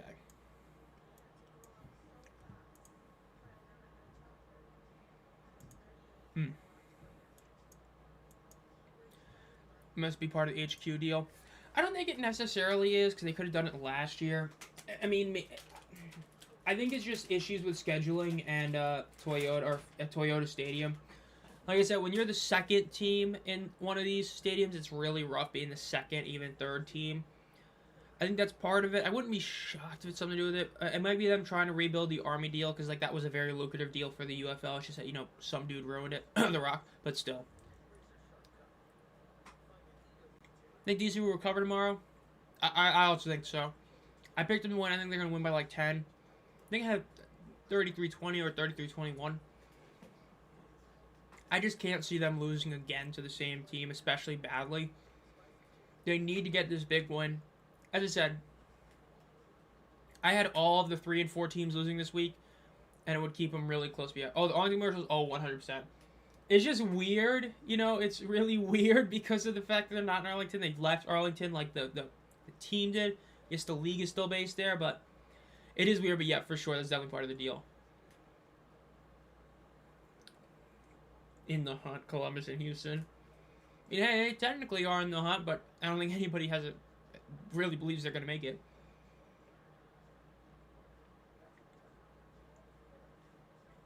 Third and 4 for the Orlando Storm. Ball is snapped. Looks to the left side of the field. Throws it over the middle. It's going to be caught. You're going to go down at about the 35-yard line. Good play right there. Louisville enters the most improved. Yeah, probably. They got a bad draw with DC at the very end of the season. That's a bad draw. Like, granted, Orlando and DC, if they both win this week, it makes the last 2 games meaningless in terms of making the playoffs. Just about home field advantage and all that. But, well, technically 2 of the last games. You know what I mean. Yeah, the last 2 games, but Louisville, man, it's a bit rough. They got to play DC, like, right now. Ball is snapped. They quick throw to the left. It's going to be caught. Gets to the 30. Down about the 29-yard line. 28-yard line. Yeah, someone sucks. So he's been rough. I mean, him and Ted Ginn right now are probably competing for the worst coach in the league. I still think AJ's up there. I think that he's just kind of getting saved by DTR right now. But, yeah. For sure, he's down. And it looks like going to go to the 2-minute warning. Are you excited about the NFL schedule that came out today? I'm going to be honest. I heard that the Chargers did another really good video and the Titans did one, but I did not watch. I've heard some things like the Wednesday games, the Thanksgiving Eve game, because, like, yeah, bro, we celebrate Thanksgiving Eve in this household. You know what I mean? Like, what's next? A Black Friday Eve game on Thanksgiving, but we're going to call it a Black Friday Eve game to make 2 games Thanksgiving night? Seriously, the NFL will put that.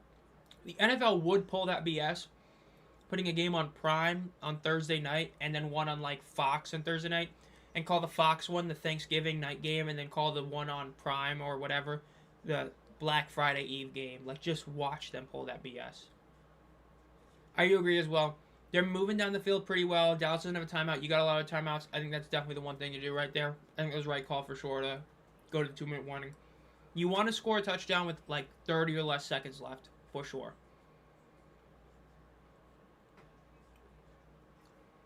The thing that sucks for Houston is, like, yes, you could still get ahead of St. Louis, but to get ahead of St. Louis, not only do you have to win back-to-back games, you also have to win your last game, and you have to have St. Louis to lose the last game, because I think the odds of them, even if they sweep St. Louis, the odds of them overtaking, like, let's say Birmingham for a spot are really, really slim to none.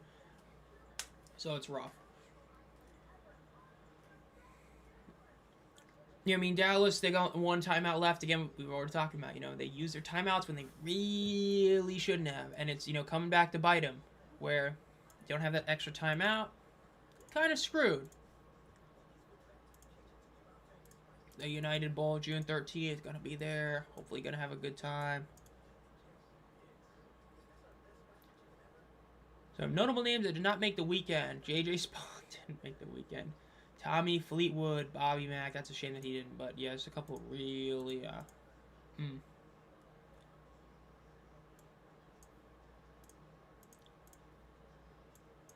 couple big names didn't make it. A couple random ones did. I got this one from the UFL shop 2 years ago. I believe this is a 2024 jersey. Yeah, yeah, literally a 2024 because it's got the 24 in there. So, yeah, that's where I got this one. 2nd and 1 for the Orlando Storm. Ball is snapped. Throws to the left. Caught at the 20 down to about the 19-yard line. Great play right there. Again, don't go fast. Don't go too slow. But just, snap with about 10 to 5 seconds left on the play clock. You want to try and do this where you get, view yourself having 6 plays to get into the end zone. Worst case scenario, you take the field goal going into half. We'll see what they end up doing, though. 45. I'd snap this at about 40 or less, so I'm okay with this right now. Ball is snapped. Looks to the middle of the field, looks to the right, getting pressured. You're going to throw it, the dump off, it's caught. It's going to be maybe even a half-yard loss. Why are they going to call him a full-yard loss? It's not good. Now you got to be a bit quicker here. Go a little bit quicker and do something. I would snap this ball with about a minute left. I guess they're really playing for the field goal here. Not a big fan of that. Maybe not. Yep, okay. Yep, if they snap this ball here, they're still playing for the touchdown. Ball snap, they're going to throw it here. Throw it deep to the right. Ooh, it was almost intercepted. That was a bad throw right there. You got to throw it here, too. Dallas is going to get the ball back. Kind of mishandled that a little bit. Getting incompletion is not good, but yeah. Panthers, probably the Rams. I've bandwagoned them so many times, probably. And I don't honestly know who I'd have as a third team. I don't know. Probably nobody, I guess, at that point, I would say. But I don't know for sure. Go for 6. They got to go for touchdown for sure. They're having enough time scoring little ones. Yeah, they're going to end up taking a field goal here. You can call a timeout here. The thing that sucks about that is you didn't force them to use a timeout, and you didn't get the ball, cut the clock to 30 seconds. That's the issue with throwing those incompletions there. You needed to do a run play probably on 1st down to try and, force the clock to keep moving. Especially going deep like that. Yeah.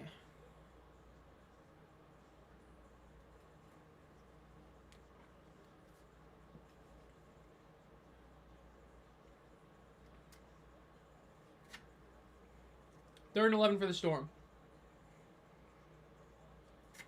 So the thing is here, you probably should go for the... Yes, they're showing you get the ball at half. You should go for the first down. I do not think that forcing Dallas to use a timeout here is going to be that big a difference, honestly. Yes, it's going to matter, but with the clock stopping at first down, it's not like it's the end of the world. You just got to make sure you do something. I would go for the first down here. I like this call to throw it. They throw it for the first down, and they get it. I love that. That's what you love to see. Aggressive. They get the first down. They can play a bit slower here. Again, remember the clock stops, so it's going to stop for a few seconds. Then it will start. They can dictate the clock. I love that play call. That's a great play call right there. You needed to go for the first down. There's no point in just running it to force a timeout. You're still going to give them the ball back with like 45 seconds left. They're going to still have enough time to do something. One timeout's not going to make or break it. Love that decision, and they got rewarded for it. First and goal now from about the 8-yard line. Ball is snapped.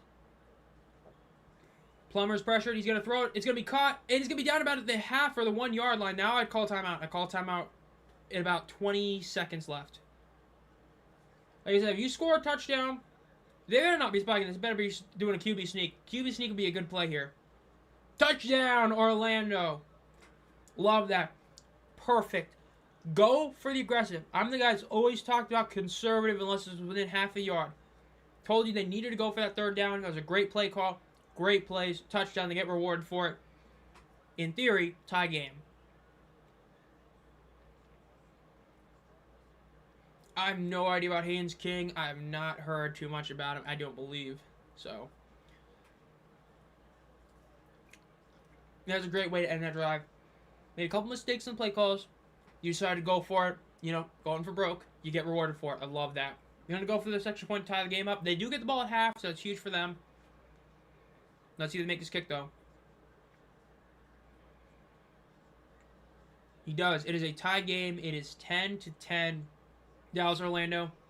Barring a massive return, Dallas is just going to kneel this ball and go to half. Perfectly executed drive at the very end for Orlando. Love the QB sneak call. Pulled the Cam Newton, just jumped over the entire line and got it. And he was like back. That wasn't like no half yard. He had to go for it. It was a great one. Yeah, rare instance of a coach holding timeouts where you can't say, damn, they should have used them. That's honestly good. If you can go to half and you don't think, man, this guy wasted his timeouts, you did a pretty good job at clock management, controlling the game. I can't really say I'm upset about Orlando whatsoever on how they use timeouts.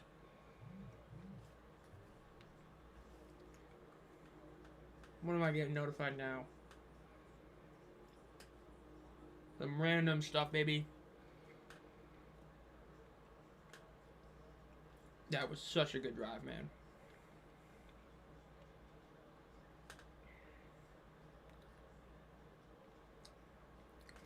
And we should be heading in halftime, like I said. They shouldn't be doing anything, man. They better not be. If Dallas actually goes for something, barring a great return, that'd be crazy. Video game? No. A UFL mobile game? Maybe. A UFL, like, add-on or something to another sports game? Also maybe. That's what I would think. I don't think a regular game's going to happen. At least, like, that wouldn't be, like, for a decade out. Like, unless you're going to count, like, some Roblox game. They can do, like, Steal the Brain Rot UFL edition. I'm showing the records right now. Looking bad for Dallas. Yeah, they just showed at the bottom. They clinch a playoff spot with a win here. And they just turned it off and then showed it again.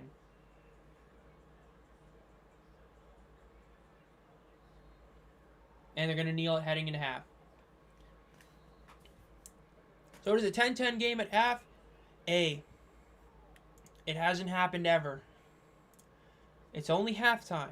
So, take it with a grain of salt. It's possible I might finally, after all this time, get a correct score prediction. I had it 21-17. It's possible. It's not super likely, but it's possible it could happen. I think that's a possibility that might be the final score. The Storm get the ball at half, if I remember correctly. So, Storm do get the ball back so they can immediately get onto a legitimate lead if they're able to score the next one.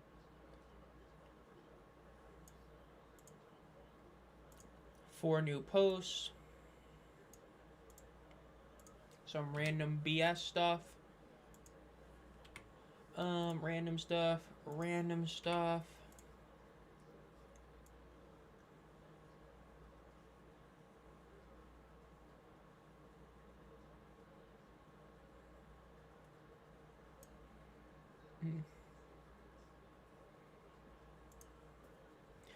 Like the Renegades last week game. Has anyone told you it looked like I've never heard of that guy, not gonna lie. 150 yards.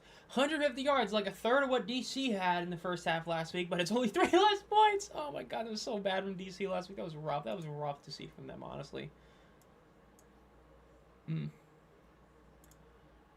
Let's see, okay.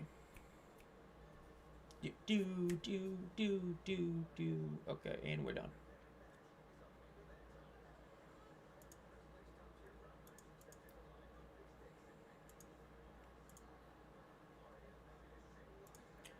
RAF, bro. Armin Sarukian gonna be doing some stupid stuff again next week.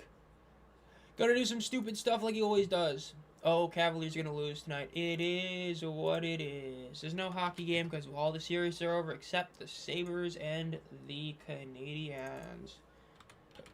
I gotta look at the Premier League. I've not looked at the Premier League table recently. Liverpool lost to Aston Villa. Oh my goodness.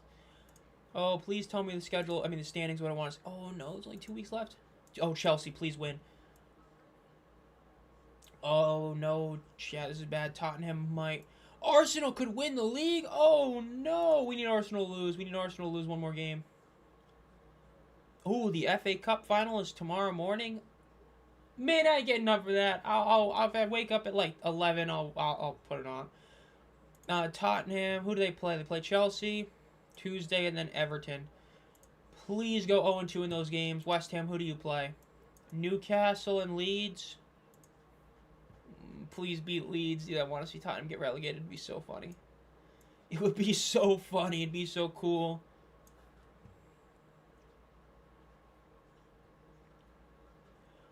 Aston Villa.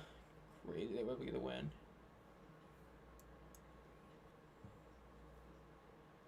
Holland has 26 goals. Is crazy. Let's see while we're still at halftime. The Gamblers, Stallions.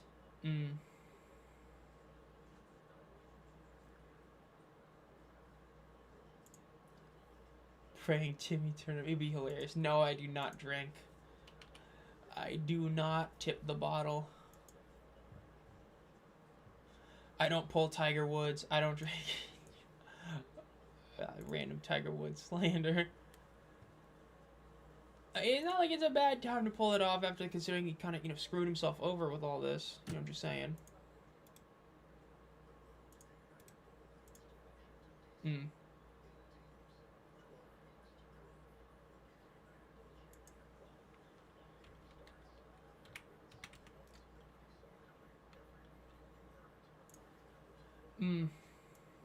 Let's see some random stuff.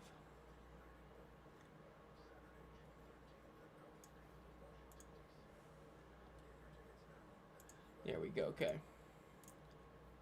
Yeah, I want tickets for the UFL Bowl. I bet I would imagine they're still cheap. I would assume. I don't know why it wouldn't be.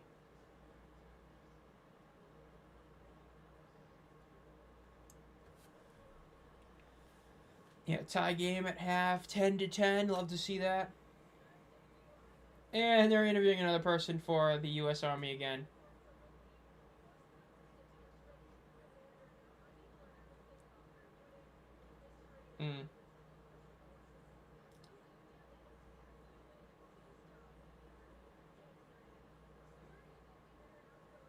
Let's see, ready.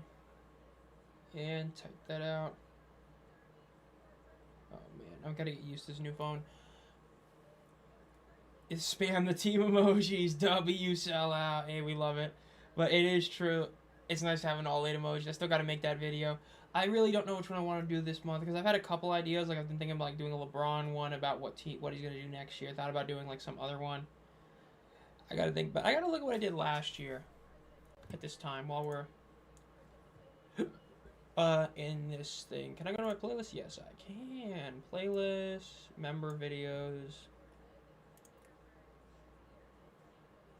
Let's see. I forgot that I got copyright striked for that one, dude. PJ does not mess around. Only one I ever got copyright striked on. Is hilarious.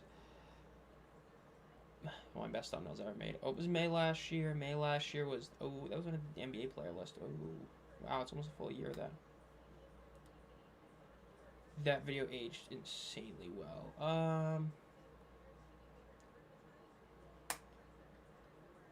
The Miko Rantanen trade. God, I hate that trade looking back. It was terrible.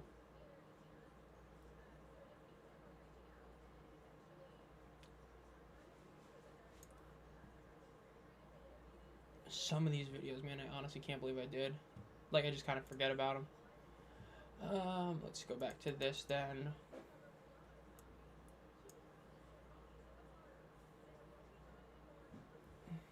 Open that up. Where do I go? I was gonna go to this on my task manager, go look at what stuff is doing. Okay, good.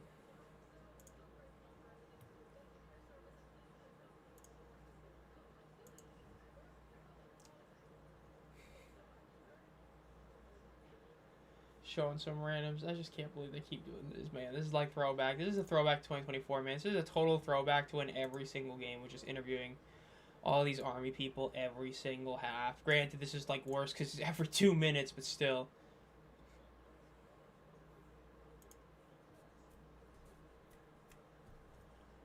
First look at Sonic 4. Ooh, that's a big W. That's a movie that we cannot wait to come out.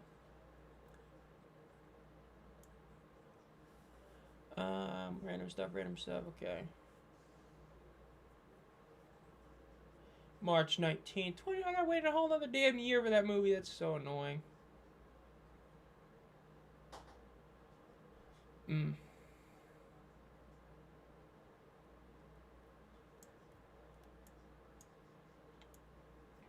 Vector. Oh. Man, we pull it up. Vector, the crocodile, alligator. I don't remember which one he's supposed to be, but yeah.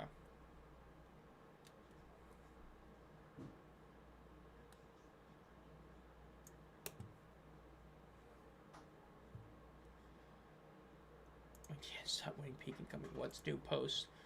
Let's see, we're getting some random posts. Did James Larson tweet about something from the game? No. Mets highlights on my timeline.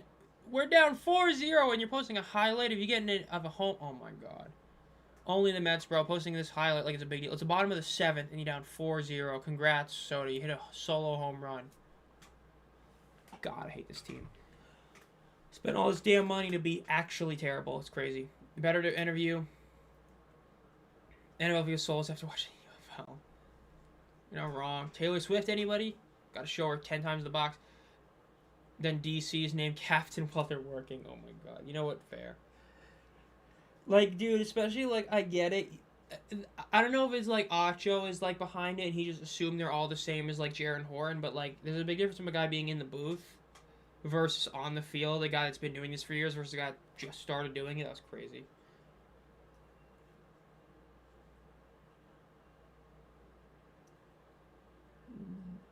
The UFL, man. Like, this is a great, or this is, you know, a very touching story. It's just one of those where it's, to a different extent, it's like the DC Beer Snake one last year. Like, man, if you know, you know. That Beer Snake thing ran every single halftime game for, like, the whole year.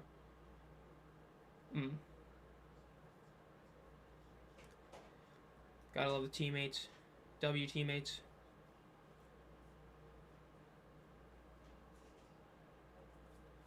Rick Neuheisel. Some beautiful shots. Is a short option still trending? Why?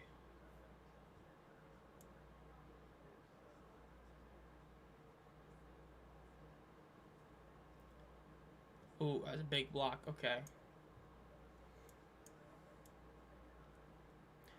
9 rebounds. I don't even know what Stocks is, bro. We just making up stats at this point. We really are making up stats at this point.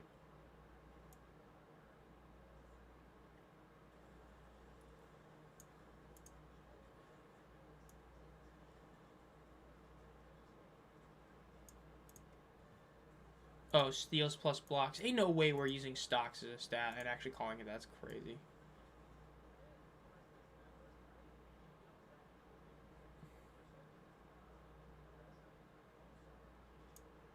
Rick Neuheisel look bad. I mean, hey, it's not terrible when you look at some other coaches in this league. Kevin Sumlin. But, you know, it is what it is, for sure. Good old halftime. Inactives for tomorrow's game. Briley Moore still out. Ooh, that's rough. Especially after what happened last time. That was bad.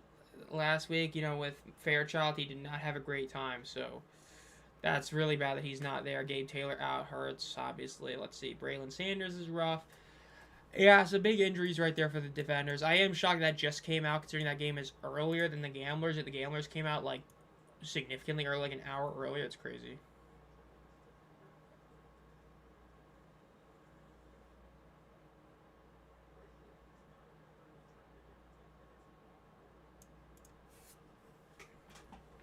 Road to the United Bowl, DC.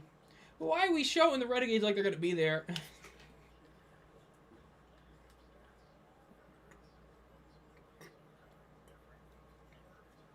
mean, it's basically a 16. It's a 6-team race right now. Hey, Rick Neuheisel was a quarterback for 2 years. I mean, he wasn't like a full star, but he was playing for 2 years. Austin Reed, I don't know if he's going to do it on there. No, I just don't like when it's the same story every week. That's what I don't like, is when it's the same one. Because, like, again, it's like PTSD. Like, there was a very mini, like one of the mini E60s they did on the Beer Snake. They played that thing at least 15 times. Minimum was 10 every DC game. But I think it was 15 times last year, 2 years ago. And, like, this is at least, I think, the third time I've seen this. Maybe the second. I just don't like when it's the same story every single week. That's when it's like, because then it gets annoying, not like touching or cool to see. That's when you're like,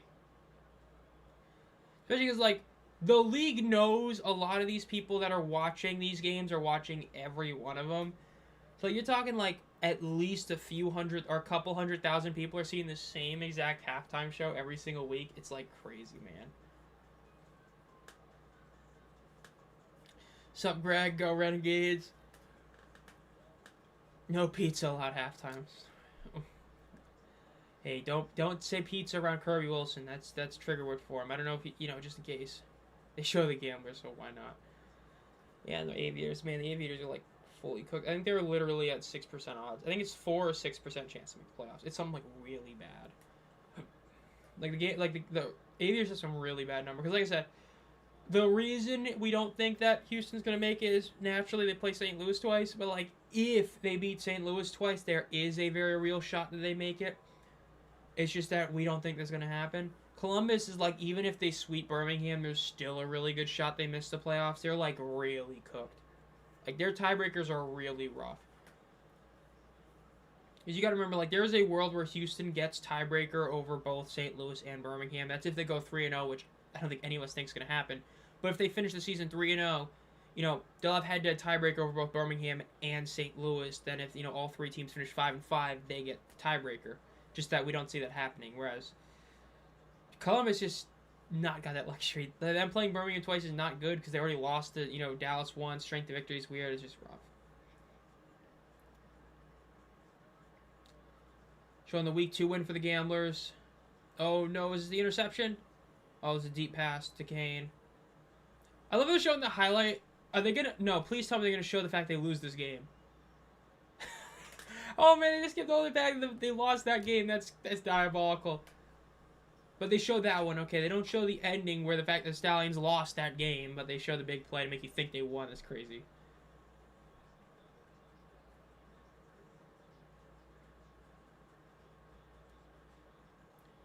Hakeem, that was such a crazy play, man. That single play padded Frost stats so much. Oh my god. And then there was the one in the quadruple coverage that he caught. It was crazy. They just show literally as I say that.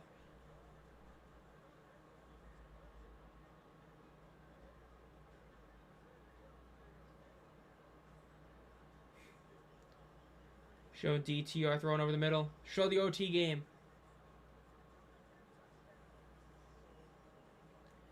There's a win over, or there's a touch. Again, they're showing all these touchdowns that DTR scored, even though they lost this game. Like, show the game they won. They won 2 games after that, and you're only showing the highlights from the one they lost. Is crazy. Austin Reed, they're showing the big sixes. Oh, it's terrible. Man, that was BTA. That was BTA right there.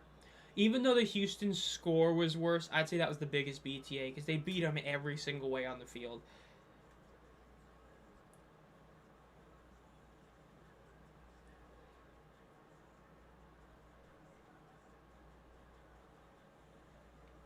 Pick 6 DC. Big throw by Plummer.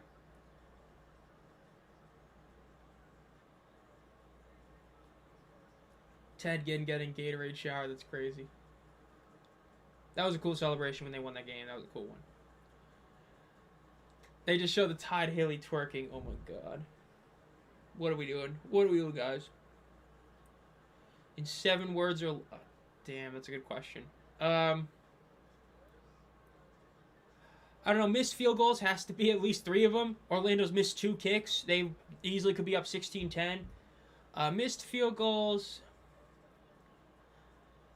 and hella mid. I give you 6 words. Missed field goals at hella mid. This game in general is hella mid right now.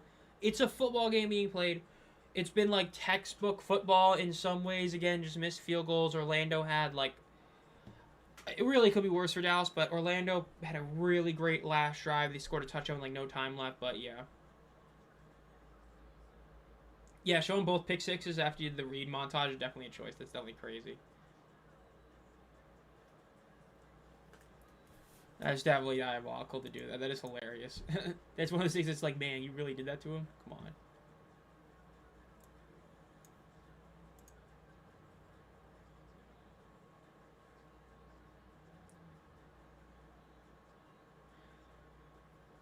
Let's see over here. Hope y'all know they're not playing in Frisco. Yeah, I mean, honestly, the crowd still looks decent. Like, even though the sides don't look good, like, the inside part did look pretty good. I would assume we get actual attendance number. I would assume. But we'll see. I just wanted to check on my comments for the video I did. I'm seeing people comment on the green screen. I don't know what it was. I was trying to get it set up in the video. I think I got to do something where I get, like... I think I need to add another, like, track to my recording thing. Because I don't know why it wasn't really picking it up properly. I think I need to add another one that's just a blank one that's just, like, a full black one across the whole screen. Because it wasn't ever doing my green screen properly, so we'll see how that ends up working out. I'll probably try to finagle with it for the next video, but we'll see. It was a bit weird, wonky, because, like, in theory, it should have worked when I moved one of the tracks, but it didn't, and there was really no reason for it not to work. Which is annoying, but, like, it is what it is, you know what I mean? So, yeah.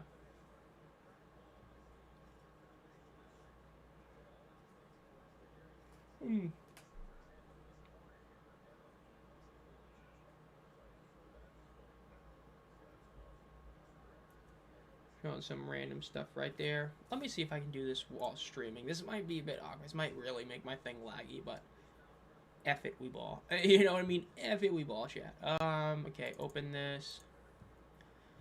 So what if I open a new thing right below this? So if I open... Okay, so I should have the chroma key active on here, right? Yes, I do. So if I open a new video track, please tell me put it. You did not. You put it at the top. So if I move track down. Oh, you annoying! You're gonna move it all the way down. That's annoying.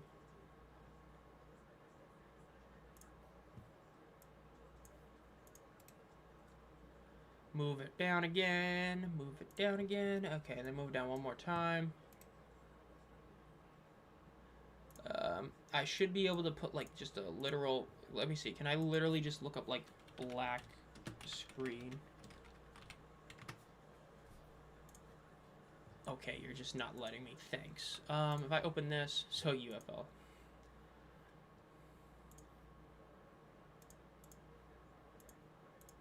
So what if I do this?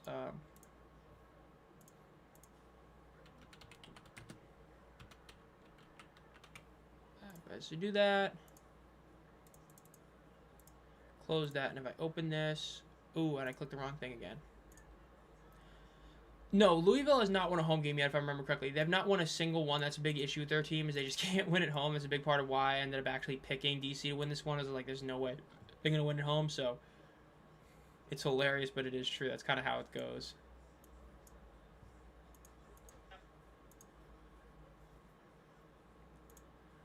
Okay, so that kind of worked. What if I move the chroma key up a bit more?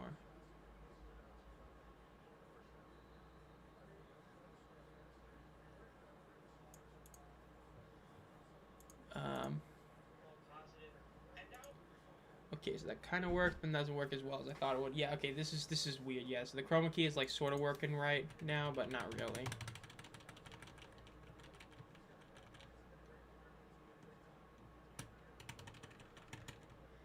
Oh, that's not good. Okay, I guess we got to keep it there.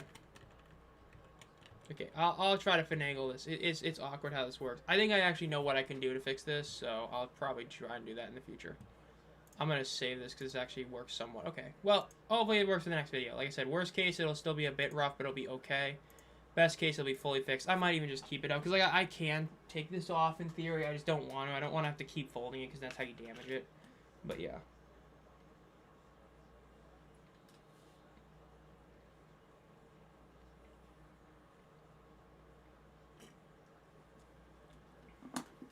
Well, after what feels like forever, the second half is finally starting. Remember, Orlando does get the ball to start this half. It is currently 10-10. Tie ball game.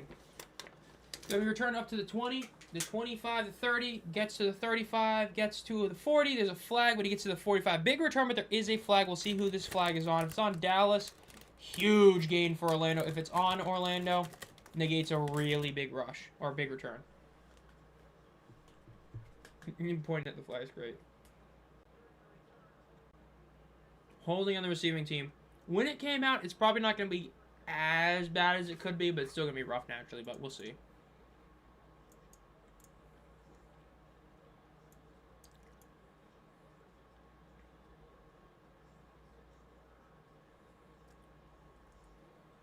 Game 7, Detroit versus them. Whoever loses that game is gonna, whoever wins that game is gonna get their ass kicked by the Knicks.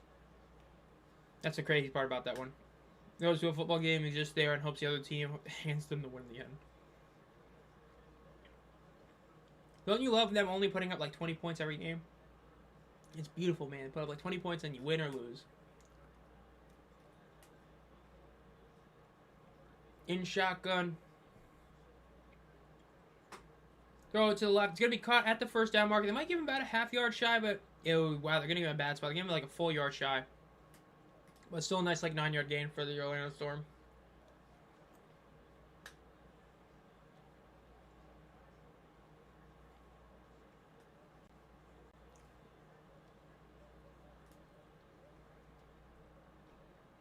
For sure, man. It's a great stat line. 5 receptions for 64 yards is a really good one. In shotgun. 3 receivers at the bottom of your screen. Ball snap, they hand it off.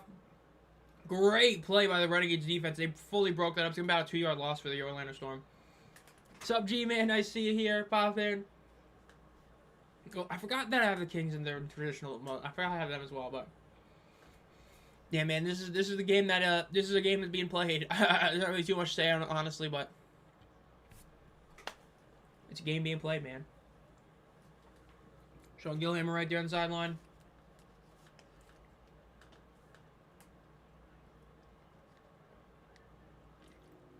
Third and 1. Basically, like, exactly 3rd and 1. Ball is snapped.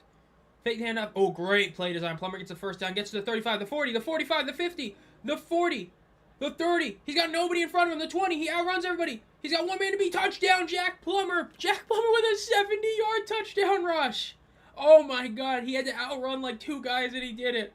Oh, my God. 70-yard rush. Oh, my God. It is 16-10. Orlando over Dallas. Look at that. Great play design. They did not expect that. Great blocks right there. Great block by 16. Touchdown. Oh my god. That's crazy. What is enter chat, says Chris. That is crazy that just happened. Yeah, G-Man caused that. G-Man, you caused that by joining an insane touchdown rush by Jack Plummer. The kick is up. It is good. 70-yard touchdown rush, bro. If you play UFL Fantasy and you have Jack Plummer, you probably just won this week no matter what. Oh my gosh, that's crazy. I thought the dude was immobile. He outran a couple guys, basically. That's crazy. That is an insane play, man.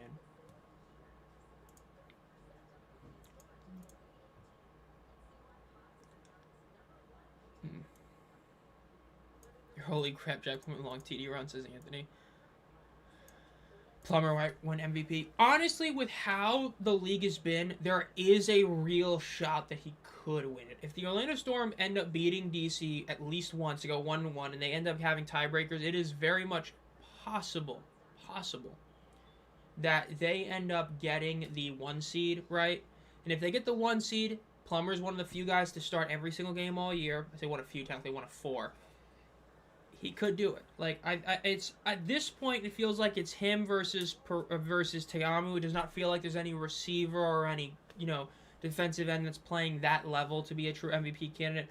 There was an argument for Hakeem, but he's had a couple not great weeks. So I think that this is pretty much honestly come down to Plummer versus Teamu for the award, which I can't believe I'm saying that about Plummer, honestly, but I feel like it's probably one of those two is going to win it.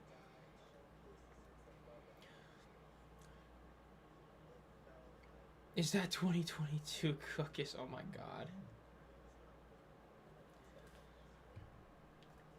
2022 Cookus, bro. Brings back memories, bro. Before he broke his leg, dude. Oh man, dude. XFL fans, they don't know, bro. They don't know how good Cookus was before that injury, bro. The championship injury completely cooked him.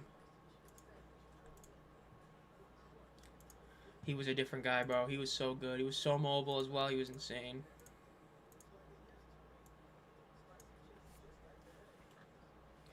We'll see what Dallas can do. Let's see what Dallas does now. Cookus broke his leg in the championship game against the Stallions. That was basically what hurt. Even though he came back, he never was fully the same on the ground. He was so good in 2022, but then he never was fully the same on the ground. Mix that with the O-line taking a massive step down in 2026, or in 2023, I should say. Ended up hurting him a lot. It was rough to see. It sucked, but yeah. Orlando and St. Louis. St. Louis wins. We'll see. I don't know for sure about Orlando. Like I said, I wouldn't be too shocked. I think it's going to be hard to not see DC, but yeah. I think Max Duggan got cut by a CFL team. I don't know for sure. I know at one point he was there, but he may have gotten cut. Like I said, I don't know for sure, but I think he did. So, yeah. I clicked the wrong thing there.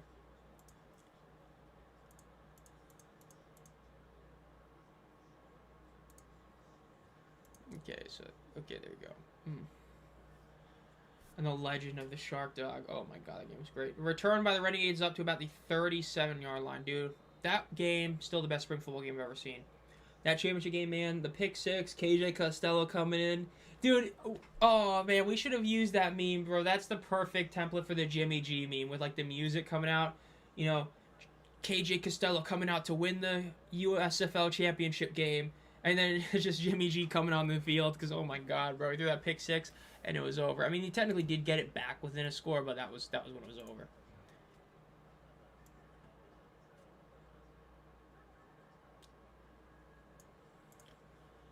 Pass is thrown to the left. It's going to be incomplete.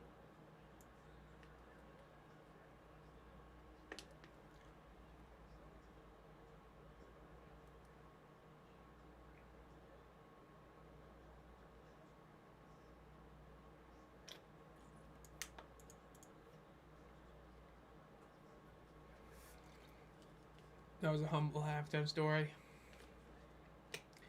Yeah, it is. It's just, man, it's a shame watching it. Watching him actually play, because then it's they rush. They only get about a yard, so it's going to be 3rd and about 9. What if Cook has never broke his leg? Honestly, that would be good. The O-line really sucked. That team in 2023, even with a better Cook, is probably still doesn't get the job done. But Showboats, that's where it'd be different. The Showboats with a healthy... That's where there'd be some difference. If he was healthy against the for the Showboats, man, that'd be crazy. Ball snapped. Reed throws it deep to the right. It's going to be caught, but it's going to be shy of the first down mark unless he can get it. Oh, he may have gotten it. I think he got it. That should be a first down. I think there's a real shot that the 2024 team actually gets better. Like the Showboats, I think there's a chance they end up being closer to a playoff spot. I think they still wouldn't have gotten it, but they would have been much closer to one. I love the Battle Chickens. I can't see them not winning at all. Sports is scripted. We'll see what ends up happening. Battlehawks with Prez now definitely do look really good, so we'll see for sure.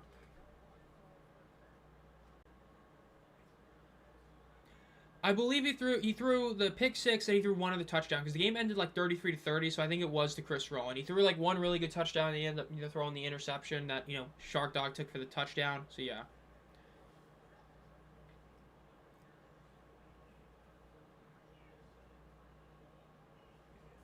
What if Dallas captain started Prez? They'd probably be like, knowing the Renegades is still 3-4, but they'd legitimately probably be like 5-2.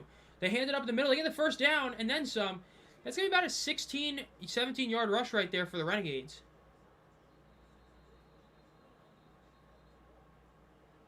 Weird where they changed the camera angle. May have gotten more. I don't know, but overall big game right there.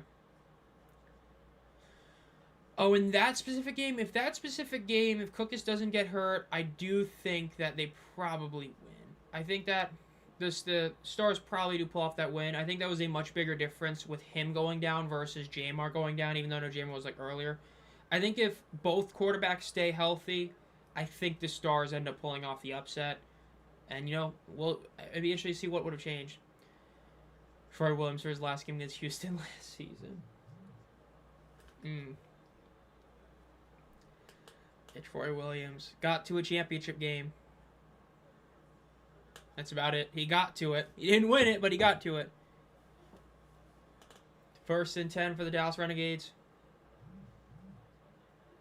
Reggie Person, apparently Chris Odom, maybe. Definitely a few guys. It's crazy. Gidna, apparently, too. It looks like it's sad.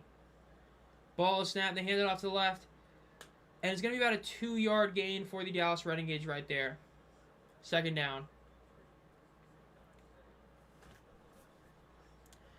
Let's see what is trending on X. Game 7. Bro, we're not even...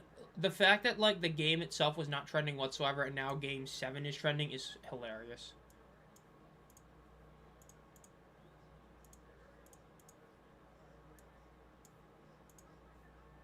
Oh, no. It means we're going to have to see Game 7 James Harden in 2026. Reed has the ball. He's moving to his left. Throws it deep over the left. It's caught. Touchdown, Dallas. It is 17-16. Orlando leads over Dallas. Dallas gets the touchdown with Seth Green with the touchdown. Yes, it is. Massive play. No, I was not a Showboats guy. I was a Panthers guy. But peak for peak, Cookus, I love McClendon. Peak for peak, Cookus was a much better quarterback. Peak. Cookus, at his peak, was probably a top 5 spring football quarterback in this era of all time. Let me think. At his peak, DiNucci was better. At his peak, Magoo was better. Martinez, at his peak, was better. Was he? Ooh, I'm going to retract that. Maybe not. Martinez did have a really bad playoff game. Cookus was great. Was peak AJ better than peak... I probably equated him to AJ. Peak AJ, 2023, AJ McCarron was probably equated to 2022 Case Cookus. He was never the same after he broke his leg. His mobility was there, but it wasn't, there. You know what I mean? In 2022, he was a legit, could be a dual threat quarterback. He just basically chose not to. After the leg injury, he was a guy that could run. You know what I mean? there's a difference to it. One of them is they want to run, or they can without any problem, and one of them is they will run. So that's the big thing. it really hurt. And you saw that especially in 23, because the O-line in 2022 was never great for the Stars. It got a little bit worse in 2023, but like if he was fully healthy, that 23 Stars team without a doubt makes the playoffs. I mean, he was still playing like right off the broken leg and still nearly dragged that team to a playoff spot. They lost to my Panthers in Week 10, but yeah, peak Case Cookus, probably a top 5 spring football quarterback of this era. Like I said, I'd probably equate him. I maybe would put him one step below AJ. It's tough because it depends what you count as peak. Because like I said, Adrian Martinez obviously won an MVP and a championship, but he had the very not good second to last game and a couple of weaker games at the end of the regular season. So yeah, the call is going to stand. Storm did try to challenge that, did not get it successfully. So it is going to be 17-16. Dallas can get the extra point, try and tie this game up. And it will be a timeout costed for the Storm because naturally if you fail to challenge, you lose timeout. So they have no challenge left and they lose their timeout, so they're down to 2 timeouts. Let's see if they can tie this game up with this kick. Colton Theaker, can you make this kick? Or we'll see the 3rd missed kick in the night. It is good. Beautiful kick. It is a tie game, 17-all, with 10 minutes left in the 3rd quarter. And the only reason the boats are being talked about here. The Shovos, man, they were rough for those couple of years, man. Their best season, even if you count the Bandits, their best season was naturally the year with, you know, Cole Kelly and Todd Haley, but that's about it.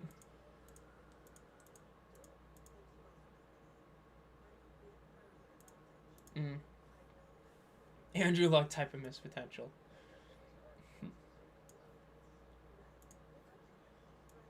71-yard rush. They just posted that, bro. It felt like it was like 20 years ago, and they just posted that.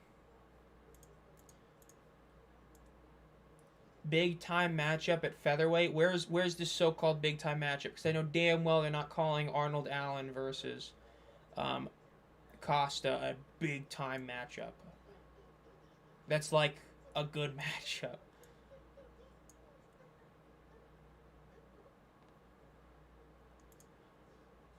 Cookus becomes the king. Oh, I don't know if I go that far if he doesn't get hurt, but he'd be up there. He would be so much more revered if he didn't get hurt. It's a shame, man. That's what it was. It hurts, because especially within the championship game. Like I said, like J-Mart and Magoo, like it wasn't that big a difference on the field. But when Cookus got hurt and Costello came in, like if you were a Stars fan, you were just like you knew. That was one of those like you didn't need to, you knew it was happening, right? And you got a little bit of hope when you had that one touchdown, but like that pick six, man, it was so like just, oh, it was bad. But, hey, it's the most iconic play, like respectfully to the UFL and the XFL, the most iconic play of this era of spring football is that pick six. That is like the play you think of is Scooby Wright getting the interception, taken to the house, because that was the game-winning touchdown essentially. But yeah. UFL PR team gotta be better. Man, the UFL PR team sucked forever, bro. Take forever to get anything put out. And then halftime they put out wrong. Like, I know there's a couple times where like teams have posted like the other team's graphics, which is like rough, you know what I mean? Because I think it used to be that like you had one person managing each social media account. I think now it's like more like one person runs like 2 or 3, so like got like 3 or 4 people running them, I think. So it's definitely a bit weird.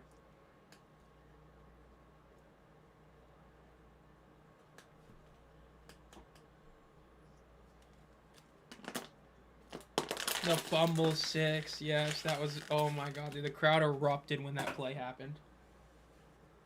Wasn't that Sagapalo that got that? I believe he's the one that picked it up.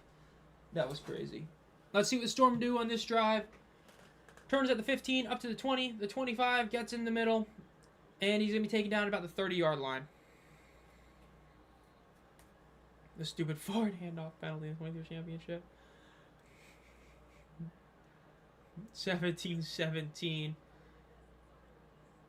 If somebody kept count how many Army interviews this is now, I want to say this is like the 6th to the 8th, I think.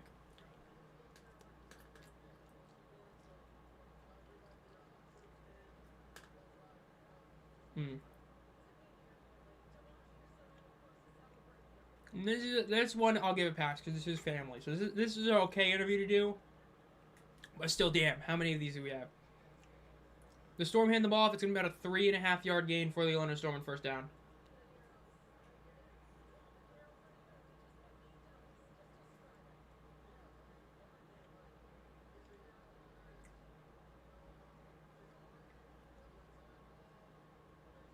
The Noble logo, man. Just seeing the Noble logo right there, bro. It's got to look crazy. 2nd and 7 now for the Orlando Storm. Fake the handoff, throw it over the middle. It is going to be caught. Great play right there. They're going to call it a catch, right? Or did he not get it? Ooh, I don't think he got it. Can't tell for sure because they're using the super small screen because, you know, they're showing the interview right now.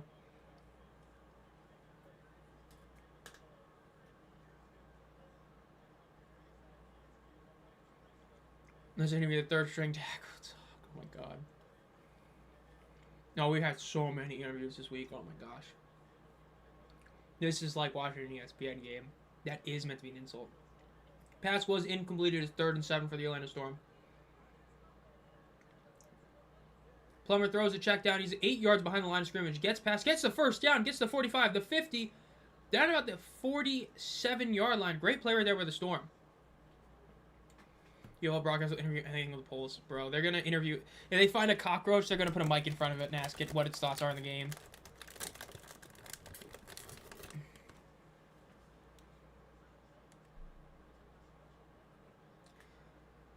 First and 10 for the Orlando Storm. That was a great play right there. Again, that was about like it's a solid yak one right there, getting a lot of yards of yak. 1st 10 for the Orlando Storm. Ball snap. They fake the handoff. Plummer's got to throw this away. Throws a check down. Gets 5 yards. Gets to the 40. Out of bounds at the 1st down marker. They are going to spot him at the 1st down. So good play right there for the Storm. The concessions employee. Oh my God. That honestly might go hard. And they do the right person. So do one in DC, honestly. Ask him like, how many beers have you given out today? Something like that. How much money have you taken under the table? How much cash did you take that you weren't supposed to? That'd be great. That would be great. Halfway through the 3rd quarter now. Throws it over the middle. Ooh, great defensive play, I think. I believe that was a great defensive play. Gotta see that again. He may have just dropped that, but we gotta see the play. Here's the great play right there. I believe it was a Genie right there. Yes, it was.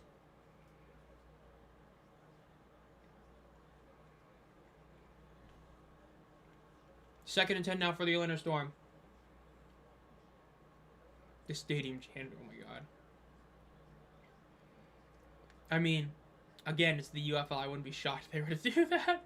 2nd and 10 for the Storm. Ball is snapped. They fake the handoff. Rolling to his right. Calling guys to go deep. He's going to throw it away. You know, the Storm, I don't know if they know this. You can run the ball. I don't think they run the ball that like at all. They basically are not trying to, it seems like. John D. Filippo, oh my gosh.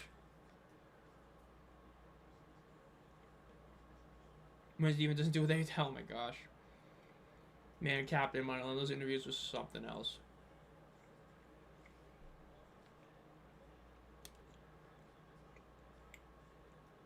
Yeah, Storm got to win this game to clinch playoff berth. We'll see if they can get it, though. Ball is snapped. Throws it deep over the middle. It is going to be caught at the 20-yard line. Great play right there by the Storm.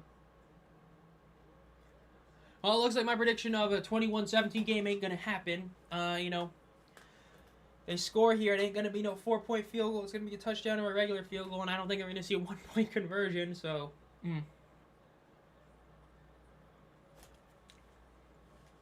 Under 6 minutes to go in the 3rd quarter.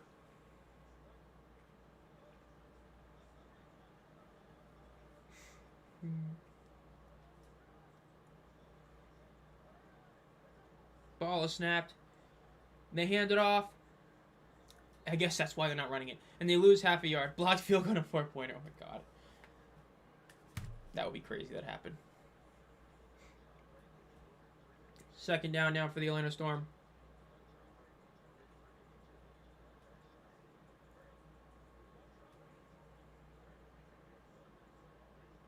Let's see, Jack, what are you going to do here? Doing a 4.5-minute drive right now. 3 receivers at the bunch, bottom of your screen. Not in the bunch, but at the bottom of your screen. 1 at the top. Ball is snapped. Rolling to his right. And he's going to throw it away again. Yeah, it's the only way that could happen. Let's get some super weird stuff going on, but yeah. Let's see. New posts.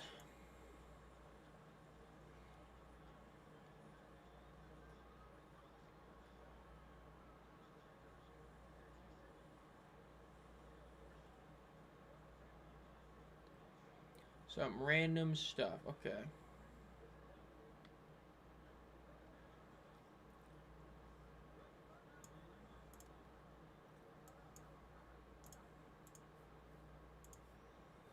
Are we having a lap? Okay, here we go.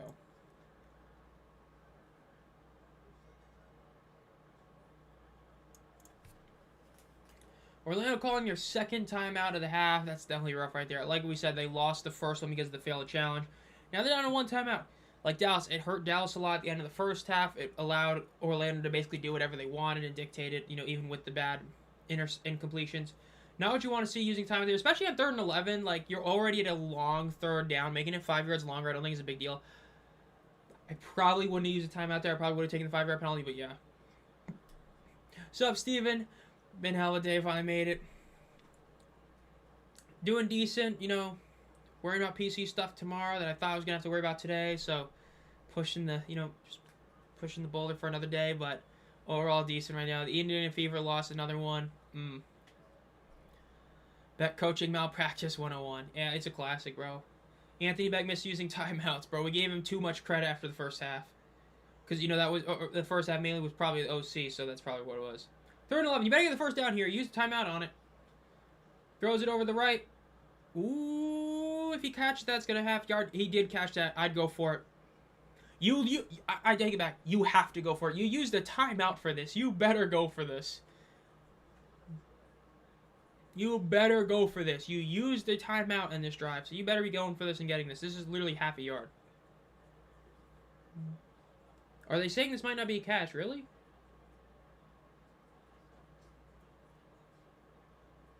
I've seen a couple others that looked even worse than that. Yes, that's a catch. Wow, they gave him the first down, though? That I don't agree with. They should have had to go for the 4th down. Okay.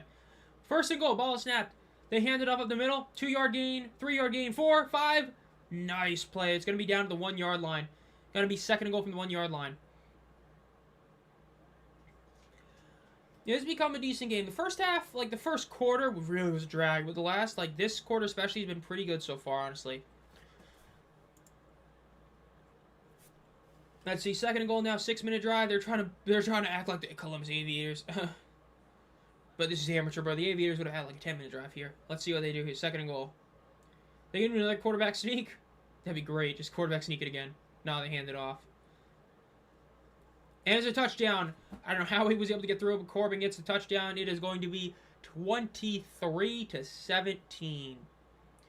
Are we going to see a repeat of last week's score in this game? Oh my god, we could. I mean, hey, that's saying only one more touchdown gets scored all day, but we could see an exact repeat of last week's Houston-Orlando game. Granted, they got to make this kick, which is a big question mark because the kicker has missed 2 of them. But we'll see.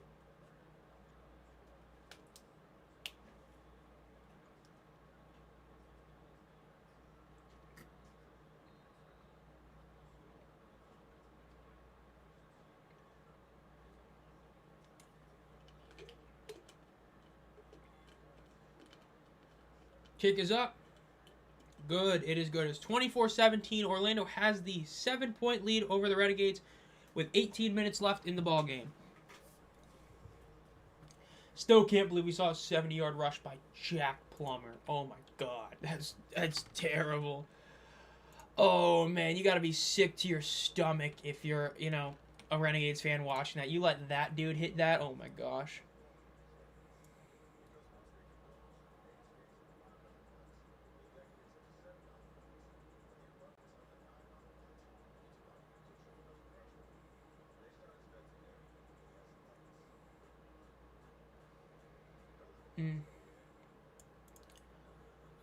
Let's go over here now. 69-yard drive. Oh my gosh. Dallas, perfect Dallas score still available, I guess. Yeah, I guess it is. They could, I think what I had at 23 or at 21-17. I guess it is possible. It's Not likely, but I guess it is possible, so I see.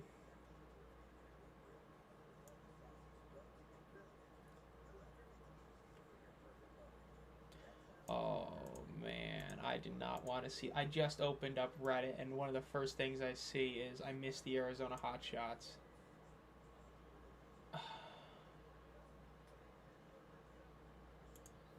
Man, I missed the Hot Shots. I missed that whole league. The Hot Shots. The Birmingham Iron. Hmm.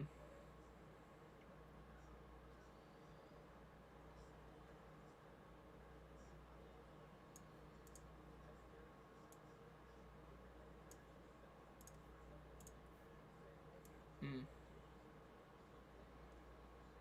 What am I looking at?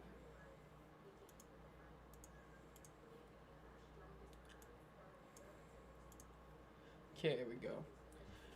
Demanding Plumber MVP. Hey, like I said, he's got a real shot at it. Hope the Renegades can't Bessie. If you like touchdown, first few now this, honestly, Plumber is swinging.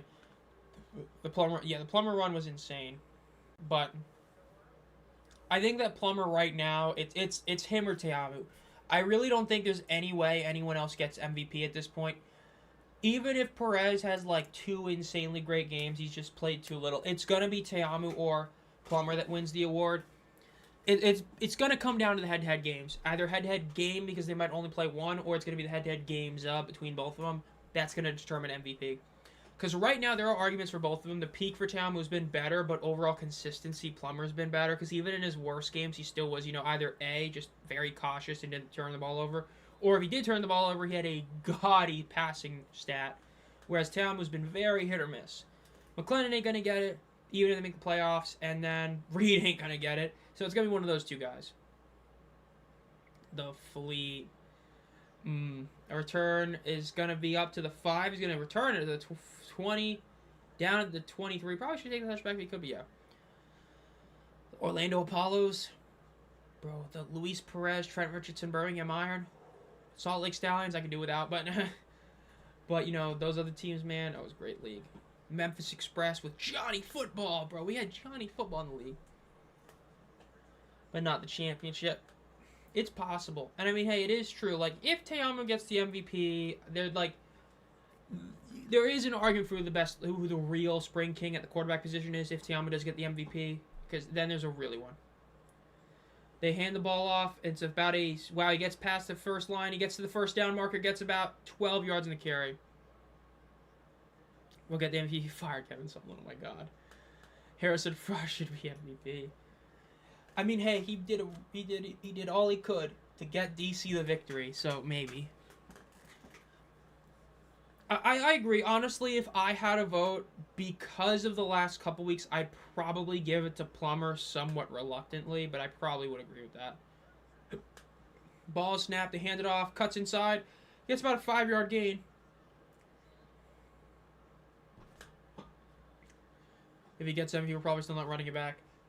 As a Spring King now.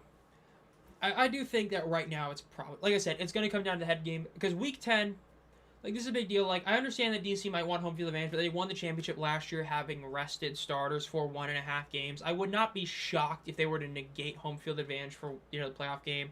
And let's say in Week 10, rest their starters to, be healthy. But I think it's going to come down to mainly Week 9. Ball snap, they hand it off. Oh, it's going to be a great play. 50. Ooh, great tackle right there. It could have been a lot worse. Instead, it's only like a decent first down. Could have been a lot worse. Great tackle by Garrett. But it's going to be tough. Week 9 is really going to come down to it because I think Week 10 there's a very real shot that one or both of them rest their starters or something because of tiebreakers and all that. But we'll have to wait and see. Obviously, if Teamu goes and throws 450 yards tomorrow, he's the front runner. If he goes out tomorrow and throws 4 interceptions and pulls an Austin Reed against the Kings kind of game, it's going to be Plumber. I think right now it is Plumber, but Teamu's right behind him. 1st and 10, ball snapped. Fake the handoff, throw to the left. It is caught. Ooh, incomplete pass. It's a bit of an errant pass. Stoops also had both hands on it. Bit of a misfire on both their parts. And then I would say that third place is nobody. I really don't think there's a third, honestly. There's no defender that's having, even a Breland Speaks 2024 season or no one near a Chris Odom 2022 season. You're not having, an Abram Smith or a Mark Thompson 2023 season at the running back position. It is pretty much a 2-horse quarterback race for the award. It's just a matter of which one is going to get it. All I know is they better not also hit Offensive Player of the Year, because that was crazy what they did to Perkins. The glaze they gave Perkins last year was insane. Ball is snapped. Reed looks to the right side of the field. Throws it. It's going to be... Oh, it bounced off. Was that Vaughn's? No, it wasn't. Oh, that was a rough one. That hit him right in the chest. That was a bad drop. I believe there's Mims right there. That's a rough one. It's going to be 3rd and 10 now. And they are forced to go for it and 4th down. Let's see the replay on this one. Oh, it's terrible. That's one of the worst drops of the year. That's not as bad as Mason Fairchild's drop last week, but that's almost... Ooh. Contextually, the Fairchild one is worse. Actual drop, that's the worst. That was right to him. You literally couldn't do any better. There's be a depth issue for Dallas. I don't even... Like I said, I have no idea what the issues with Dallas. I think part of it is play calling. Like, I don't know, man. Dallas is just one of those teams that's so weird. They have a lot of receivers. A couple of them are hurt, but I don't think it's, like, enough. I think they're still overall a solid unit, but... Quarterback issues, play calling issues. They took a 5-yard penalty. Now it's going to be, 3rd and 15, and you have to go for it because, naturally, you already got it. They're probably going to let this clock run into the 4th quarter. They might call a play here, but either way, they're going to probably let the clock go. It's going to be 3rd and 15, start the quarter. They just sink every game. Yeah, it's pretty bad. Are they going to call this play? 5 seconds left? I'd call it. Catch him off guard. They don't. Which you're never going to get. At least JB's more consistent. Yeah, that's the thing with Georgetown, especially this year, because last year was more so like every throw. You didn't know what you're going to get. This year it has been like every game. I don't know if that's an upgrade or not, honestly. Because like this year it's been like he'll give you this incredible game where he'll be like insanely efficient, throwing like 15 yards of completion, multiple touchdowns, 0 interceptions. Then he'll have another game where he'll be like 50 completion percentage, 2 interceptions, no touchdowns. Like Plummer's worst game was arguably his best game because his worst game was like the game against Birmingham where he had multiple like fumbles, but even then he had this insanely good passing stat line. And even though I hate the idea of captain checkdown being MVP, like I've said, he's shown that he is not just a captain checkdown. Like that game against Birmingham, he was throwing the ball around. Even this game, he's throwing the ball around a decent amount. So I'd have him at MVP 1. I have Taylor at 2. I wouldn't even have a 3rd. If I had to pick a 3rd, I don't know. Like, if I could do the trio of running backs for Columbus, I would, but if I had to pick one person, I guess I'd probably go Hakeem Butler because he has pretty much single-handedly gotten them, like, 2 wins, you could argue. So I guess I'd put him 3rd, but like I said, I don't really think there is a 3rd. I think it's just a 2-man race. And it's just a matter of which, horse that you think is the best, but it's one of those 2.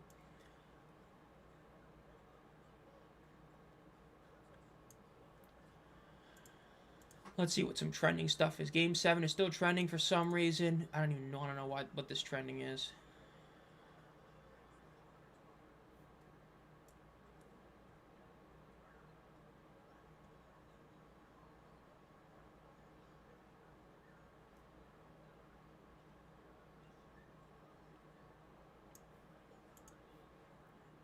Let's see. Might need by. Oh my gosh. You think he's Jameis, bro? Jameis Winston? I didn't know Bruce Arians was white. I thought he was black, right? I forgot he's doing the World Cup stuff. That's gonna be wild. World Cup, man! I can't wait to watch the World Cup. I can't wait to watch how we get eliminated. It's not a matter of if; it's a matter of when we get eliminated. That's gonna be interesting to see. JP, I didn't even know. Oh my gosh. Bro, Jack is just, he's there, man. I mean, he ain't doing anything bad. I mean, let's look at the stat line while we're in commercial break. Like, this is decent. This is not impressive. This is just solid. This is insane. Jack Plummer, crazy. This doesn't show, but even the yak isn't, like, absurd, but yeah. I mean, this is technically better, but, where's 70-yard rush? You know what I mean? Where's 70-yard rush? And another interview. Somebody's keeping track. Do we count this as 2? I don't think we should. We should count this as 1. But if you count it as 2, I don't blame you. We have one more interview at least. I don't know what that just was, but...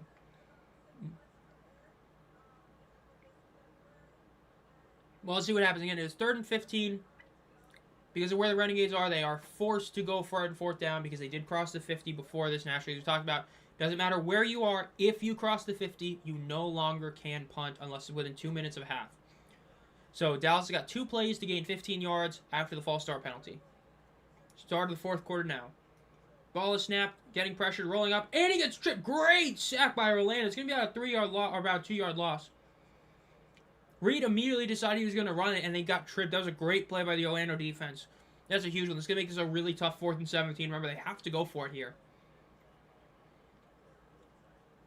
Now, it's going to be interesting to see if the Renegades choose to go for it or do, like, you know, a punt play, right? Like, where you throw it, like, 6 yards or you rush it and try to get, like, 10 yards to make it, like, a bit worse. 4th and 17. You probably go for this because of the kicking issues. I'd probably go for it, but let's see what they do. Reed is pressured, and he gets the throw in the air, going for it. Oh, it's a great pass. It's caught at the 20-yard line. Oh, it's a great play right there. Mims gets some redemption. He had that awful dropping. It's a great catch right there, and that was the right call. Oh, there is a flag. Like I said, that was the right call. Because of how the kicker is, you just go for it. You don't deal with this, like, maybe punt. You go for it, so I like that call right there. Oh, it looks like the flag was on the offense. It's going to be 4th down again. And this is what I think they just heard, or just said right there.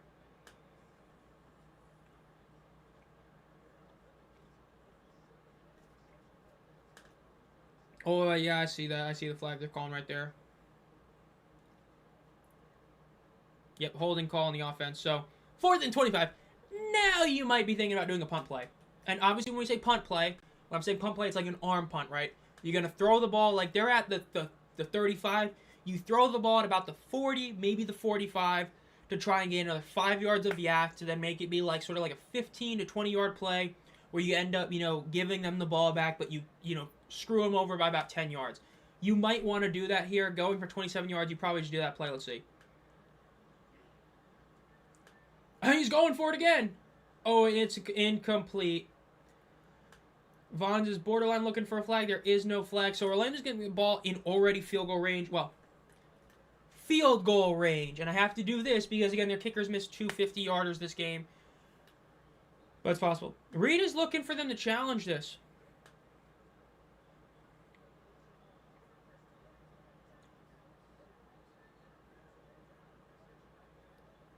Yeah, Neuheisel might be challenging this. We'll see. Yep, he's challenging for pass interference. If he gets this, that's huge. At the 1st down for Dallas, that's going to be a huge one. If he doesn't get it, lose the timeout, lose a challenge. And like I said, Orlando's going to get the ball in essentially field goal range in theory. So let's see the replay of this play.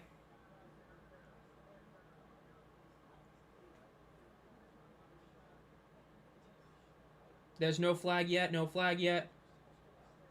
I got to see another angle. At least that angle, that's not a penalty. I got to see the other angle, though. Okay, let's see this angle.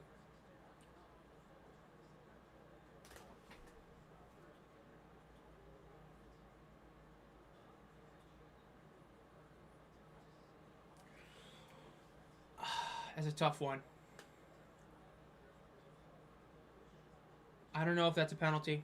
That's a tough one to call it a penalty when it wasn't a penalty on the field. That's a tough to overturn one. It's not egregious and it's not fully clean. I don't think they're going to overturn this. I don't think there's enough to show that that should be.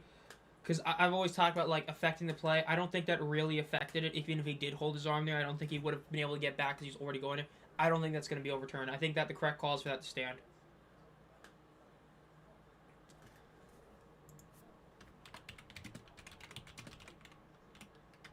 That should be, that play should stand there. I absolutely hate Dean Blandino. Oh my gosh.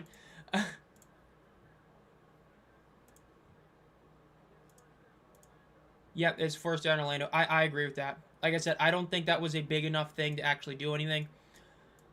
Honestly, I'm okay with that. I think that's the right call to keep that stand. You didn't overturn the other one because it wasn't too aggressive or anything. You know, the earlier holding call that was challenged, I don't think that was egregious enough. Because even on the replays, it is true. It's hard to see that he was even really done, so I am actually scared of that. Houston would have thrown a 5-yard out, 4th and 15. You know, the crazy thing is like, normally if you were to say that, you're, like, clearly joking and, like, we'd make fun of you, Carr, but we all know you're right because we watched him put out his wide receiver, who is his quarterback 4, on 2nd and 19, down a touchdown with no timeouts left, and did quarterback draw. So, he probably...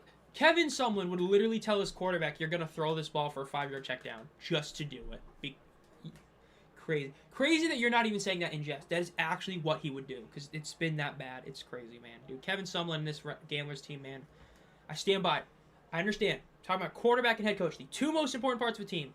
If they were even, like, 20% better at head coach and, like, 20% healthier quarterback, they're, like, 5-2. It's crazy. Storm rush it, they're going to get about 2 yards in the carry. Kevin Sumlin's cost them at least 2 games. At least 1 for sure, but really 2. Quarterback health has cost them at least 1 or 2 more. They easily could be 5-2. But quarterback issues, quarterback health, and god-awful coaching. God-awful coaching.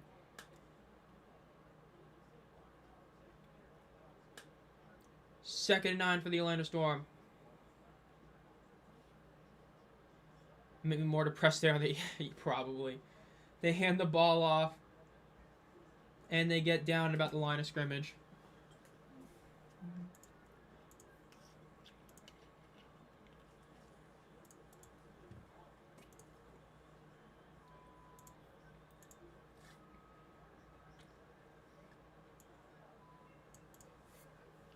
$45.5. Oof.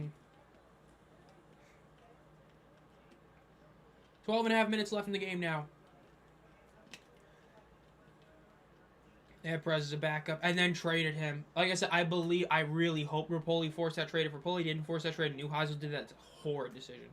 They get the snap off, pressured, throws it over the middle. It is caught for the first down, and then some at the 20-yard line. Still on his feet. It gets to the 20. He bounced off 2 guys and still got tackled at the 20. Big first down for Orlando. It feels like a touchdown here. Probably ices the game. Not guaranteed. There's still well over 10 minutes left. But it feels like with how the Renegades offense is going and how the Storm's offense is going, it feels like a touchdown here for Orlando is going to end this game, but we'll see. On the Sumlin season ticket holder next week. Oh my gosh. Kevin Sumlin. Oh man. I will selfishly accept any trade that... Oh my gosh. They rush it to the left. It's going to be a 5-yard gain and then some. Still at the 6. Broke up, I'd say. It's about a 6-yard gain for the Orlando Storm. They're a great play right there. If they can milk this clock to about, like, 9 minutes left, that would be insane. We'll see if they pull it off, yeah. Yeah, you guys have, like, a backup offensive tackle for Luis Perez, who's now your starter, and you look like a championship team is crazy. Like, bro, again, the reason it has to be Rapoli. If Neuheisel watched Harrison Frost and said, here, Perez, go play there. Oh, my God. They fake the handoff. Plummer's going to roll to the left. He does a little shuttle pass. It's going to be a first down. And he gets about 3 more yards. A little bit of a homie. Stop.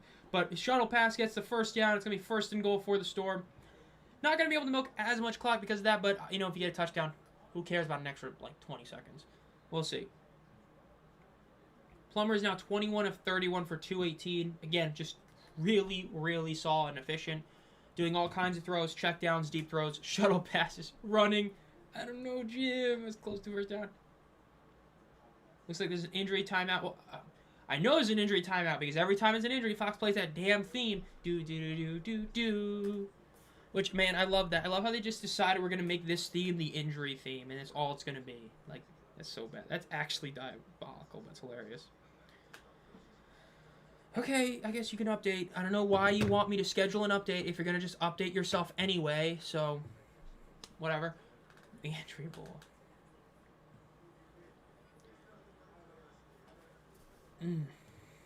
Searching. Let's see. Any new trending stuff? Not really.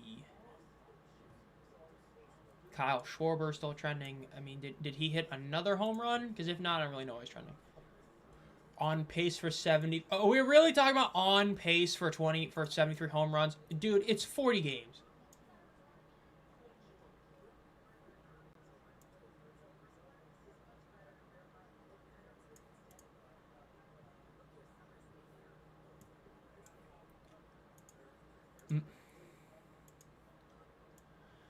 Comes the 8th player to hit 20. Okay, now that's actually impressive. The 20th the 8th player to hit 20 home runs in first 45 games. Is that player or instance? Because I feel like a couple of those guys. Yep, yeah, exactly what I saw. A couple of those guys did it multiple times. Yep.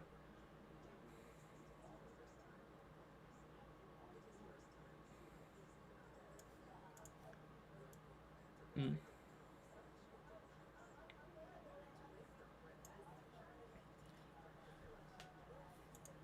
Kyle Schwarber. He could hit 500 homers. It's gonna be tough for him. I think it's 400. I don't think he can really hit 500. I don't know. Please, oh my gosh. Elevated music is injury-able. Yeah, it's crazy.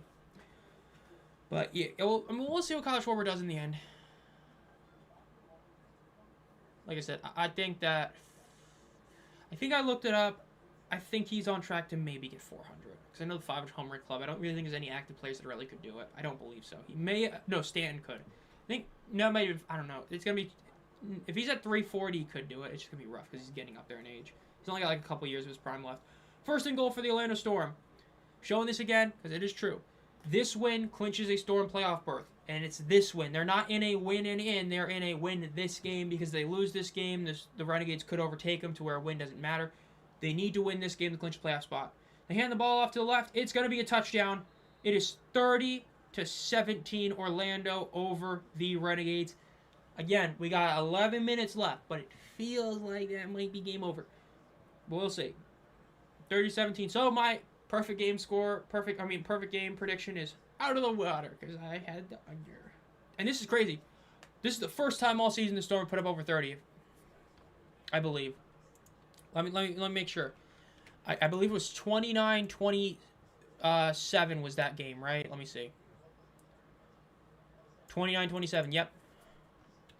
First time Orlando has scored over 30. That's a big deal. First time they've done that.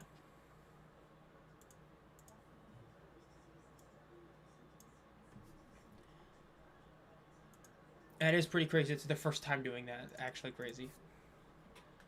And he barely makes that kick, but it is good. It is 31-17. It's a 14-point game.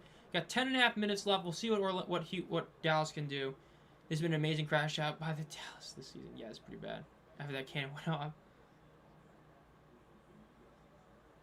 Yeah, that is pretty great. It's a great gif. But Dallas, man, they were 3-0. See, last year they were 3-1. Then they lost 5 in a row. This time they were 3-0 and are now about to lose 5 in a row. Which again, that's the longest streak in the league this year. The longest streak was 4 games by both Dallas now and Birmingham before DTR won the first game. So this will be the longest losing streak this week. Hey, as long as Orlando wins, I get 2 out of my 3. As long as I keep that up, it's improvement from what happened last year. Granted, my over-under record's been pretty bad. But if I just want to be positive again. I don't like having that like 2 of 10 or 2 of 12, then 3 of 12 weeks. I want to go back to positive. I need some more like 8 of 12, 9 of 12s. So if we can start off with a 2 of 3, I'll be happy. Like I said, I don't know why the hell the Orlando Storm were underdogs. Like, I know that the sucker bets exist, but this felt like a clear and obvious. There's no way Orlando should have been the underdog in this game. It's honestly crazy to think about that they were the underdog. It really is. But you know what? It made it easier for me to make my picks and all that. So, we take those. Return is going to be up to about the 30-yard line. That'd be a flag in the NFL. The celebration, dude. This celebration is so bad. I hate the NFL celebration stuff. They'll flag you for anything now. So, we got 10.5 minutes left. Dallas has got to score soon. What? We really showing him the quarterback. I did have Dallas to 17, so that is possible I can get that right. So, that I could get, which would be nice. Get another perfect team score prediction, because that'd be, back-to-back weeks with one. Granted, I do think they probably score something. I don't see them getting shut out the rest of this game. Maybe they do. I'll take that for my predictions, but we'll see. In shotgun. Ball is snapped. Reed is pressured. He gets the check down out, and he misses the throw because he's pressured, yeah. Was that the Renegades? Team just, they've been falling off, Because, look, pretty much every team has these inconsistent, ground games that I've talked about. Really, it's like Columbus and somehow Houston that don't. But if you have an inconsistent ground game, a passing attack that just is not great, it's just rough. It really does feel like that they're using Reed as like they've already gone too far. Like I've been on this train of benching him for 2 weeks at least. Like Lennon should have started 2 weeks ago. Reed is rolling to his left, gets to the 35, the 40, first down, and out of bounds to the 42. It feels like Neuheisel and them feel like they've gone too far. You got rid of Perez. At this point, it's like you live by the sword or you die by... It's like the Celtics, right? The Boston Celtics. Live by the 3, you die by the 3, right? The Houston Rockets, when they went 0 of 27 from 3, they went out exactly like they deserved. If you want to live by the 3, you're going to die by the 3. If you're going to live by Austin Reed, you're going to die by Austin Reed. And the defense is falling off a cliff, but that's another story. Up to the 50 with the rush, down at about the 48-yard line. Yeah, the league is most definitely going to be around next year. Take a colossal, like, something happening that it won't be. Because, like, I've heard people talk about... I've talked about this a couple times. I don't want to talk about it every time, but, like, a big difference from, like... Hold the thought. Second one, ball snap. They hand it off. Gets the first down. Gets to the 40. Gets to the 35 and down at about the 32. The ball comes out, but it's going out of bounds. A big difference from, like... I've heard people compare it, like, Rapoli to Dundon. The big difference is the AAF, basically, like Ebersol and them, ran out of money and tried to pawn all of it off on Dundon, which he didn't want. The UFL still has Redbird, Fox, technically The Rock and Danny, and a bunch of other things. So, like, Rapoli's not the only one putting in money to the league, so it's not like Dundon where it's like if he feels like it's a sinking ship, he's going to leave as fast as he can. Different story, and that's, you know, a big reason why there's so much more optimism with him. Ball is snapped, looks to the left side of the field. He's going to throw it into the end zone. It's going to be incomplete. 8.5 minutes left, 1st and 10 for the Renegades.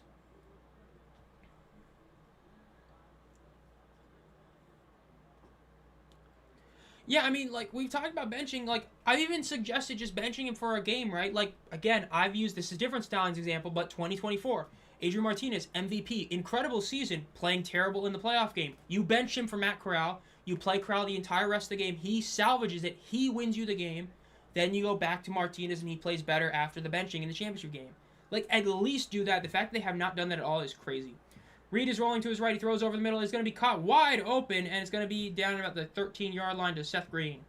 Wide open. Crazy was that open.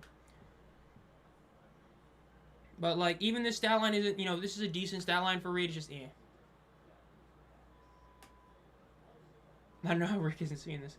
Like I said, I think that he's at that point where he's put all of his eggs into this basket, and he's just going to live and die by it. I genuinely believe that's what it is. Sometimes with coaches, you know, you see ego things, and you just... The Celtics, man, they lost to the 76ers. They kept shooting up threes, and they really shouldn't have. They were losing at the end. Instead of taking the twos, they went for the threes, and they lost. Ball is snapped. Reed is pressured. He's got two guys coming on him, and he throws it out of bounds. Incomplete pass. 7 minutes left in the game. Now, it'll be interesting to see if they go for this on 4th down, because let's say they, you know, don't get too many yards. I wonder if this is 4-down territory for him. You're not in, like, less than, you know, 4 minutes where it's must-go-for-it territory. But considering you're down by 14, they might go for it. We'll see, though. Alina quietly wins it all. Honestly, maybe. Hey, you know what? People got upset. Hold up. In shotgun 3, you see at the top of your screen. Ball is snapped. They hand it off. Cuts to the right. Gets to the 10.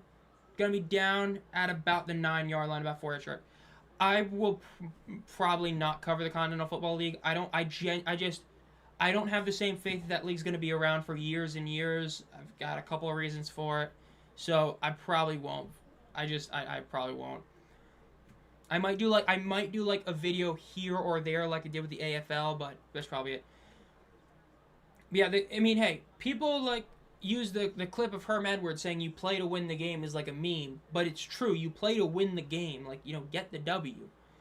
But some people just want to do it their way. Ball is snapped, 3rd and 6, pressured, throws it. It's gonna be incomplete. He threw it too far ahead. He was getting pressured, and it was a bad pass. 4th and 6. Are they gonna go for it here? They might be going for this here. 4th and 6.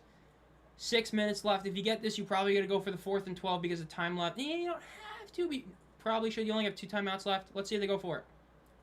It looks like they're going to go for it. And it's important to know, if you do not get this here, that's pretty much game over. Even if it's a 3-and-out for Orlando, that's going to kill another like 2 minutes. This is make or break for the Renegades. If they don't get this, it's officially game over. Ball is snapped. Throws it over the middle of the end zone, and it's a touchdown. 1 foot inbound rule. He didn't get the second foot inbounds, I think, but it's only 1 foot inbound. Touchdown, Emmanuel Butler. Another big play for Emmanuel right there. And it is 31-23. Now the question is, does Dallas go for the 4th and 12, or do they kick it off? You have more than enough time to kick it off. But do you want to potentially go for the 4th and 12, knowing that Orlando has a very suspect kicker? We'll see. I think it's a bad sign. And like 4 teams in Texas. I mean, we clown the UFL for having 3 in Texas, right? Same with like the XFL. But you're talking about 4. Half your league is in there. Like, that doesn't sit well with me. Like, I'm just saying, right, it seems like they're trying to do, like, the USFL model, but, like, not as drastic of we're going to have all 8 teams at one place. And it's, like, the way they're doing it, I don't know, man. I got some, Kick is up. It is good. So it is a 7-point game officially. Again, the question is, do you go for the 4th and 12, or do you, kick the ball off? I probably would kick it off. No. With Orlando, even though he's made the kick since then, with Orlando's suspect kicker, I think I might go for 4th and 12. No, you kick it off. You probably kick it off, yeah. You kick it off, because even if you go to the 4th and 12 and you don't get it, it's a tough call, man. It's a tough call either way, because if you do get the 4th and 12, you might not end up eating clock properly, and you might score with too much time left. Orlando's one, it's a tough call. It's fit. I could do either. Either way, this isn't like last week with Ted Ginn, where it was the wrong decision to kick it off. He should have gone for 4th and 12 with 7 minutes left because of what he did with the dumbass decision to go for 1. Either option is fine. There is a very valid argument to kick it off traditionally, and there's a very valid argument to kick the ball or to go for the 4th and 12. So honestly, I'm okay with either. I think there's good arguments for either.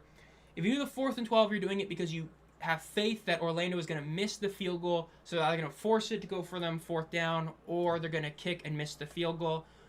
And if you're Dallas, and you think about kicking it off, Orlando only has a timeout left. If you use your timeout to stop them quickly, you can get the ball back and eat up a lot of clock versus, being in a weird scenario where it's hard to. So we'll see what they do.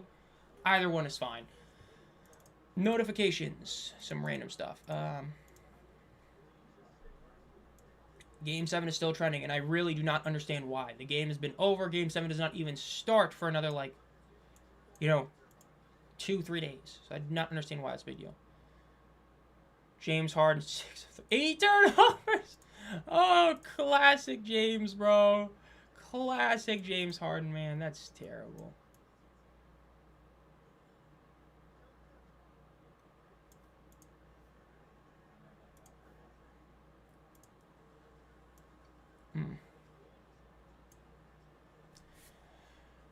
Could compete in the... Oh, yeah, I mean, like I said before, as much as some of you might not understand this, the worst UFL team would easily be a top 15, maybe even top, 7 team in college football. But the worst NFL team would run the table in the UFL. At best, it'd probably be, 1-9. Because, football is one game, it could happen. But, the UFL's tier versus college, the absolute best college team might be able to beat a UFL team if you would have the worst UFL team. But the Jets definitely would. It's just a matter of talent and all that. When you do the math of talent and how it disperses, it's pretty crazy. The Renegades did decide to kick it off. It's going to be a great coverage overall, down to about the 26-yard line. So, Orlando, a score wins you the game. Unless it's a immediate, you literally kick it on 1st down for some reason, a score wins you the game. So we'll see. Columbus and yeah, Dallas is like I said, I do not think they make the playoffs. Honestly, no, I wouldn't say. I was about to say I think Houston has a better shot at making the playoffs. No, I don't. They're not beating the Hawks twice, yeah. The Renegades have 2 timeouts left. The Storm have 1. Both teams are out of challenges. They both used and failed their challenges. Orlando is down to 1. Dallas has 2. Remember, 2 minutes. Clock stops with 1st downs, just like college. Let's see what Orlando can do here. If they get 2 first downs, oh, that's huge. Ball snapped. Plummer throws the quick check. Ooh, incomplete. That's a bad drop to see right there. That's one you'll gladly take as a Renegades fan. If that was caught, it's about a 5-yard gain. That makes it a much easier 2nd and 3rd down decisions for the Storm. Instead, it's a really solid 1st down play. Going to stop the clock for a couple of seconds. And so, overall, really good 1st down play for the Renegades based on pure luck.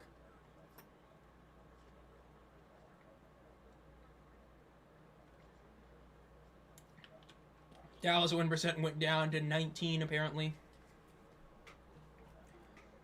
5 minutes left in the game. Orlando's in shotgun. Ball snap. They hand it off up the middle. Overall, great rush play. It's about a solid 5.5, maybe 6 yard carry right there. Oh, this is, well, I mean, Jake Plummer, that's the ancient one. You think this is Jack Plummer. Not related. I thought he was at first, but no. But this is Jack Plummer, who is most famous, at least to me, because I watched him, was being in the preseason of the Panthers. Oof. Ballox would beat the Dolphins. The Dolphins. Oof. I wouldn't even spend any timeouts. The timeouts. Oof. Ball is snapped. Let's see. They throw it deep to the right. It's incomplete. Oh, my God. Well, Dallas is a shot. Forced 3 and out. Again, that was a really, really bad drop for Orlando. Dallas is a shot. Now, dare I say, if you do get the touchdown, do you go for 2? You could. I don't know if you should, but you could. But naturally, you got to actually do something. So Orlando's going to be able to punt this ball. We're not able to have nearly a good enough drive there. Again, that first down drop was horrible to have. And that play call there. So it's huge. Look at Neuheisel. Excited on the sideline. Now let's see how big a punt we got here for Orlando. Orlando wants a really big punt here. Dolphins would still win.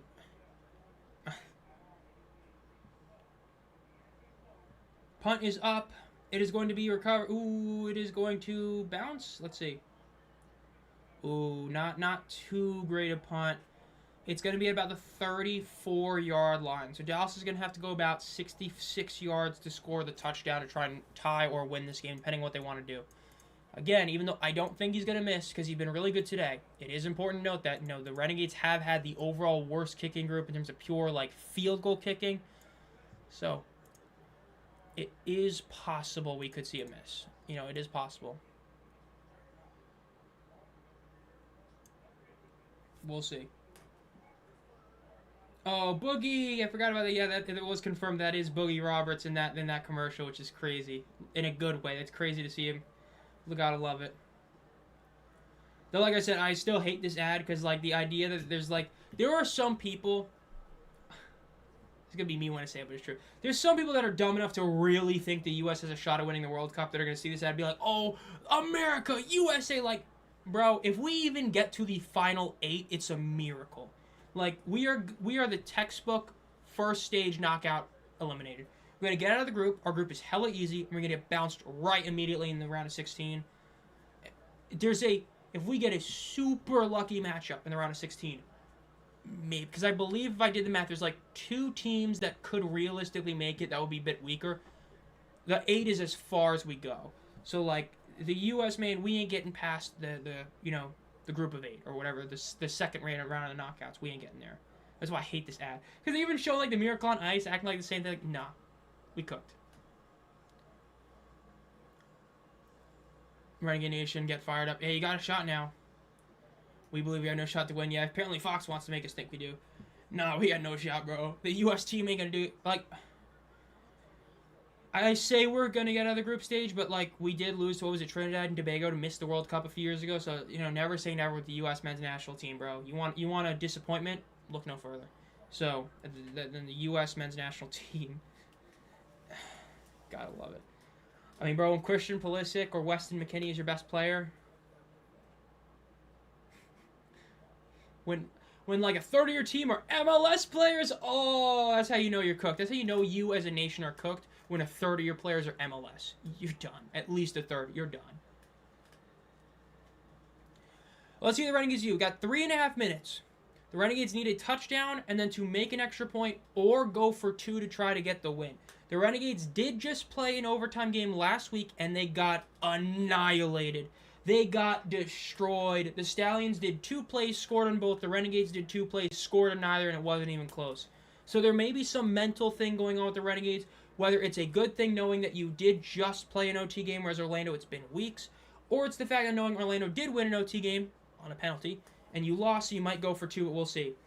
They hand it off and only get 1 yard. Obviously, the first and foremost, you actually got to get a touchdown. This is 4-down territory. You are going for it on 4th down on every single play. You don't have enough time to do anything. You only have 2 timeouts left. So, bad first down play. You only gain 1 yard. And they're going a bit too slow. You got to go a bit quicker. You do not want to make the clock an issue. It shouldn't be, but you don't want to make it an issue. Gotta snap this ball before 3 minutes. Ball is snapped. Reed looks to his left. Looks to the middle of the field. Throws it. Oh, it is. Oh, it's intercepted. That's game over. It is intercepted by the Orlando Storm, and that wasn't even on Reed. His receiver bobbled it. He pulled almost a Zach Davidson where he kind of played foursquare with it. Terrible play for the Renegades right there. That's, again, not technically over. That's pretty much game right there. Orlando's going to be able to milk at least 2 timeouts and a 2-minute warning. A minute and a 2-minute warning. They're going to milk a lot of Dallas. That's pretty much game the Renegades are going to lose off that play. Let's see this replay. Again, that's you. I can't even hate on Reed, bro. As the certified called him being not good weeks ago, that's not on Reed. That was right in his hands. He just completely dropped it. Look at Reed. He can't believe it, man.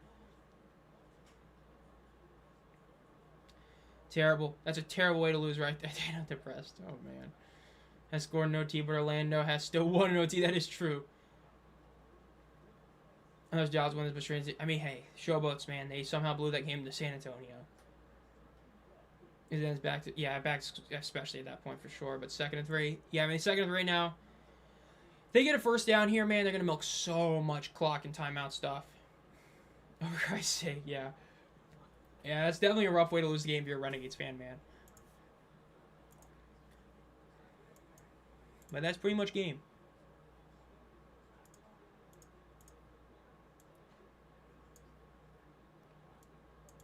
Let's see, anything else right there? 2nd and 3, ball snap. They hand it off, and it's going to be about a 1.5-yard gain. And it's going to take us to the 2-minute warning. It is 3rd and 2. Honestly, if I'm Orlando, I'm going for it. I'm look. Obviously, you have to go for it or kick the field goal. I'd go for it. If you're the 4th and 2, you go for it. You try to win this game. I wouldn't even try the field goal. You have a very suspect kicker this game. It'd be like a 57-yarder. If you do not get this first down, I'd go for it. Unless you lose like 8, then you still go for it. But yeah.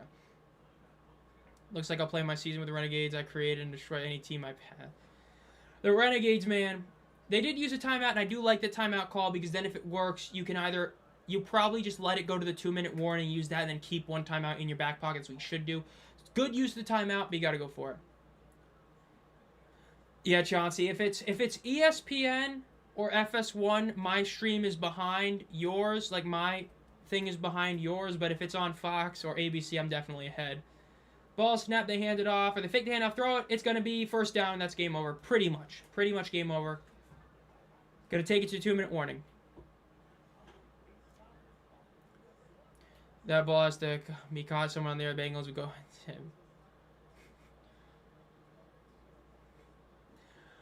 Yeah, man, it is. That was a terrible drop, and that's pretty much game over. 2 minutes left. They only got 1 timeout. Like, yes, it's technically not over unless they get 1 more first down, but it's pretty much over there. That's pretty much it. That's the end. We're gonna go with Anthony Rich. I just see Anthony Rich. What do you mean update? I just installed an update. Oh my god. Yeah, I see AR, and I'm just trying to think of like Anthony Richardson or Austin Reeves, but like, dude, yeah, Austin Reed, man, oof. Yeah, bro, I love how it's so different than when I'm, because like Sling is so slow apparently, like that's what it is. Sling is just so much slower than everything, but it's crazy. But yeah, man, you could have had Perez instead. You have, I mean, like I said, Reed wasn't even bad in this game. That interception wasn't even on him. That was purely on his tight end, completely dropping that ball. But it's still true. This is another loss. You're going to have the longest losing streak of the season. And I believe that's impossible to break. I don't remember exactly what the losing streak Houston is on, but I believe there's no way for Houston to get to 6. I think they can't even get to 5. I'm not going to check. But I don't even know if anyone could beat this, because this is going to be a 5-loss streak. Houston might be able to tie it. They might be on a 3-game skid, I think. But yeah, it's pretty bad. I mean, like I said, this is pretty much game over at that point. There's really no way for Dallas to win this game because they're going to get the ball back if they stop them at 3 and out. They're going to get the ball with like 30 seconds left. That's pretty much it. They should do this like on Memorial Day night. Honestly, that wouldn't be bad. Yeah, doing a Memorial Day game on Fort Hood, that could be pretty cool. Like I said, I really want to know how many of these like yearly things that they're trying to start end up sticking. Like, do they stick with a Tuesday game after March Madness every year? Do they stick with the Derby Classic? Or how many of these are them not getting a venue access and they're just calling it a special game? You know what I mean?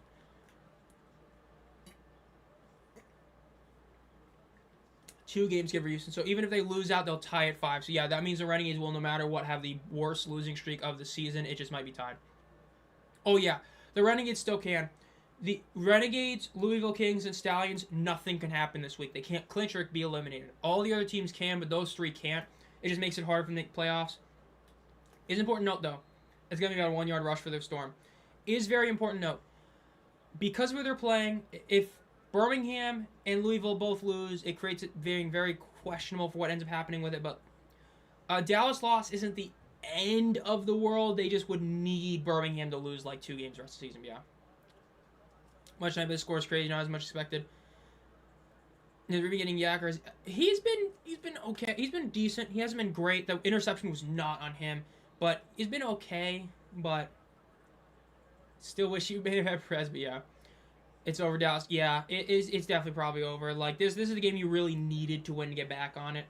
Like I said, you get lucky that the Kings are probably going to lose to DC tomorrow, just because I don't think they're going to get beat twice, and you're lucky that Columbus plays Birmingham once, and they probably lose one of those. But you're probably cooked because of this loss. I feel better on pick. Well, you picked the Renegades. I completely spaced on who you picked this week. I mean, make the playoffs. 4 do. The top 4 teams in the conference do. I say the conference. The entire league is one conference.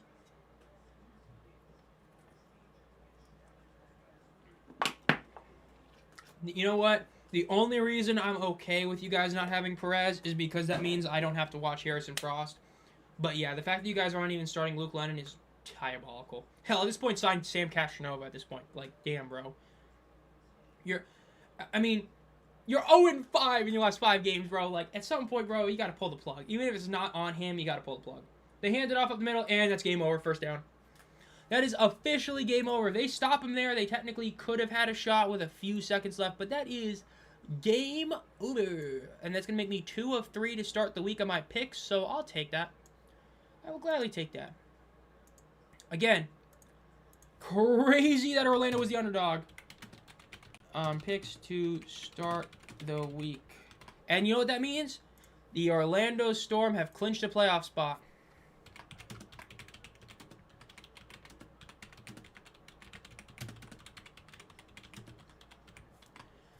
The Storm are the first team to clinch a playoff spot. How about that? That's a big game. And it's like I said, the Storm needed this win because of how tiebreakers work. If they lost this game, they could have still finished with 6 wins and missed the playoffs. But now, because they have head-to-head tiebreaker over Dallas, they have officially clinched a playoff spot. Storm are the first team to clinch a playoff spot. And you know what? Props to them for getting it. I don't know when I'll make that video. Man, the playoff videos, in fact, I'm going to do so many, it's going to be crazy, yeah. Wow! We were the only two. I completely spaced in that. Wow, that's crazy that we picked Orlando. We did it, Mike. We picked the right team. Picked the right team to get the win this week for sure. I'd love to see that. The Kings beat DC, it's possible. I don't even know. I mean, man, that'd be crazy, but yeah. Yeah, this is nice for the gamblers. Nice for the Aviators. Nice, really nice for every single team except the Renegades. So, yeah, this is a big deal. So, the Renegades, like I said, they can't be eliminated this week, but they put themselves in a really bad situation next week. Again, the only silver lining is knowing that there is a very real likelihood that the Kings lose this week and that the Stallions are going to lose one of their next 2. But it still hurts to lose one. The Storm, huge win. They clinch a playoff spot. And like I said, Jack Plummer, my MVP right now. So, huge win for the Storm.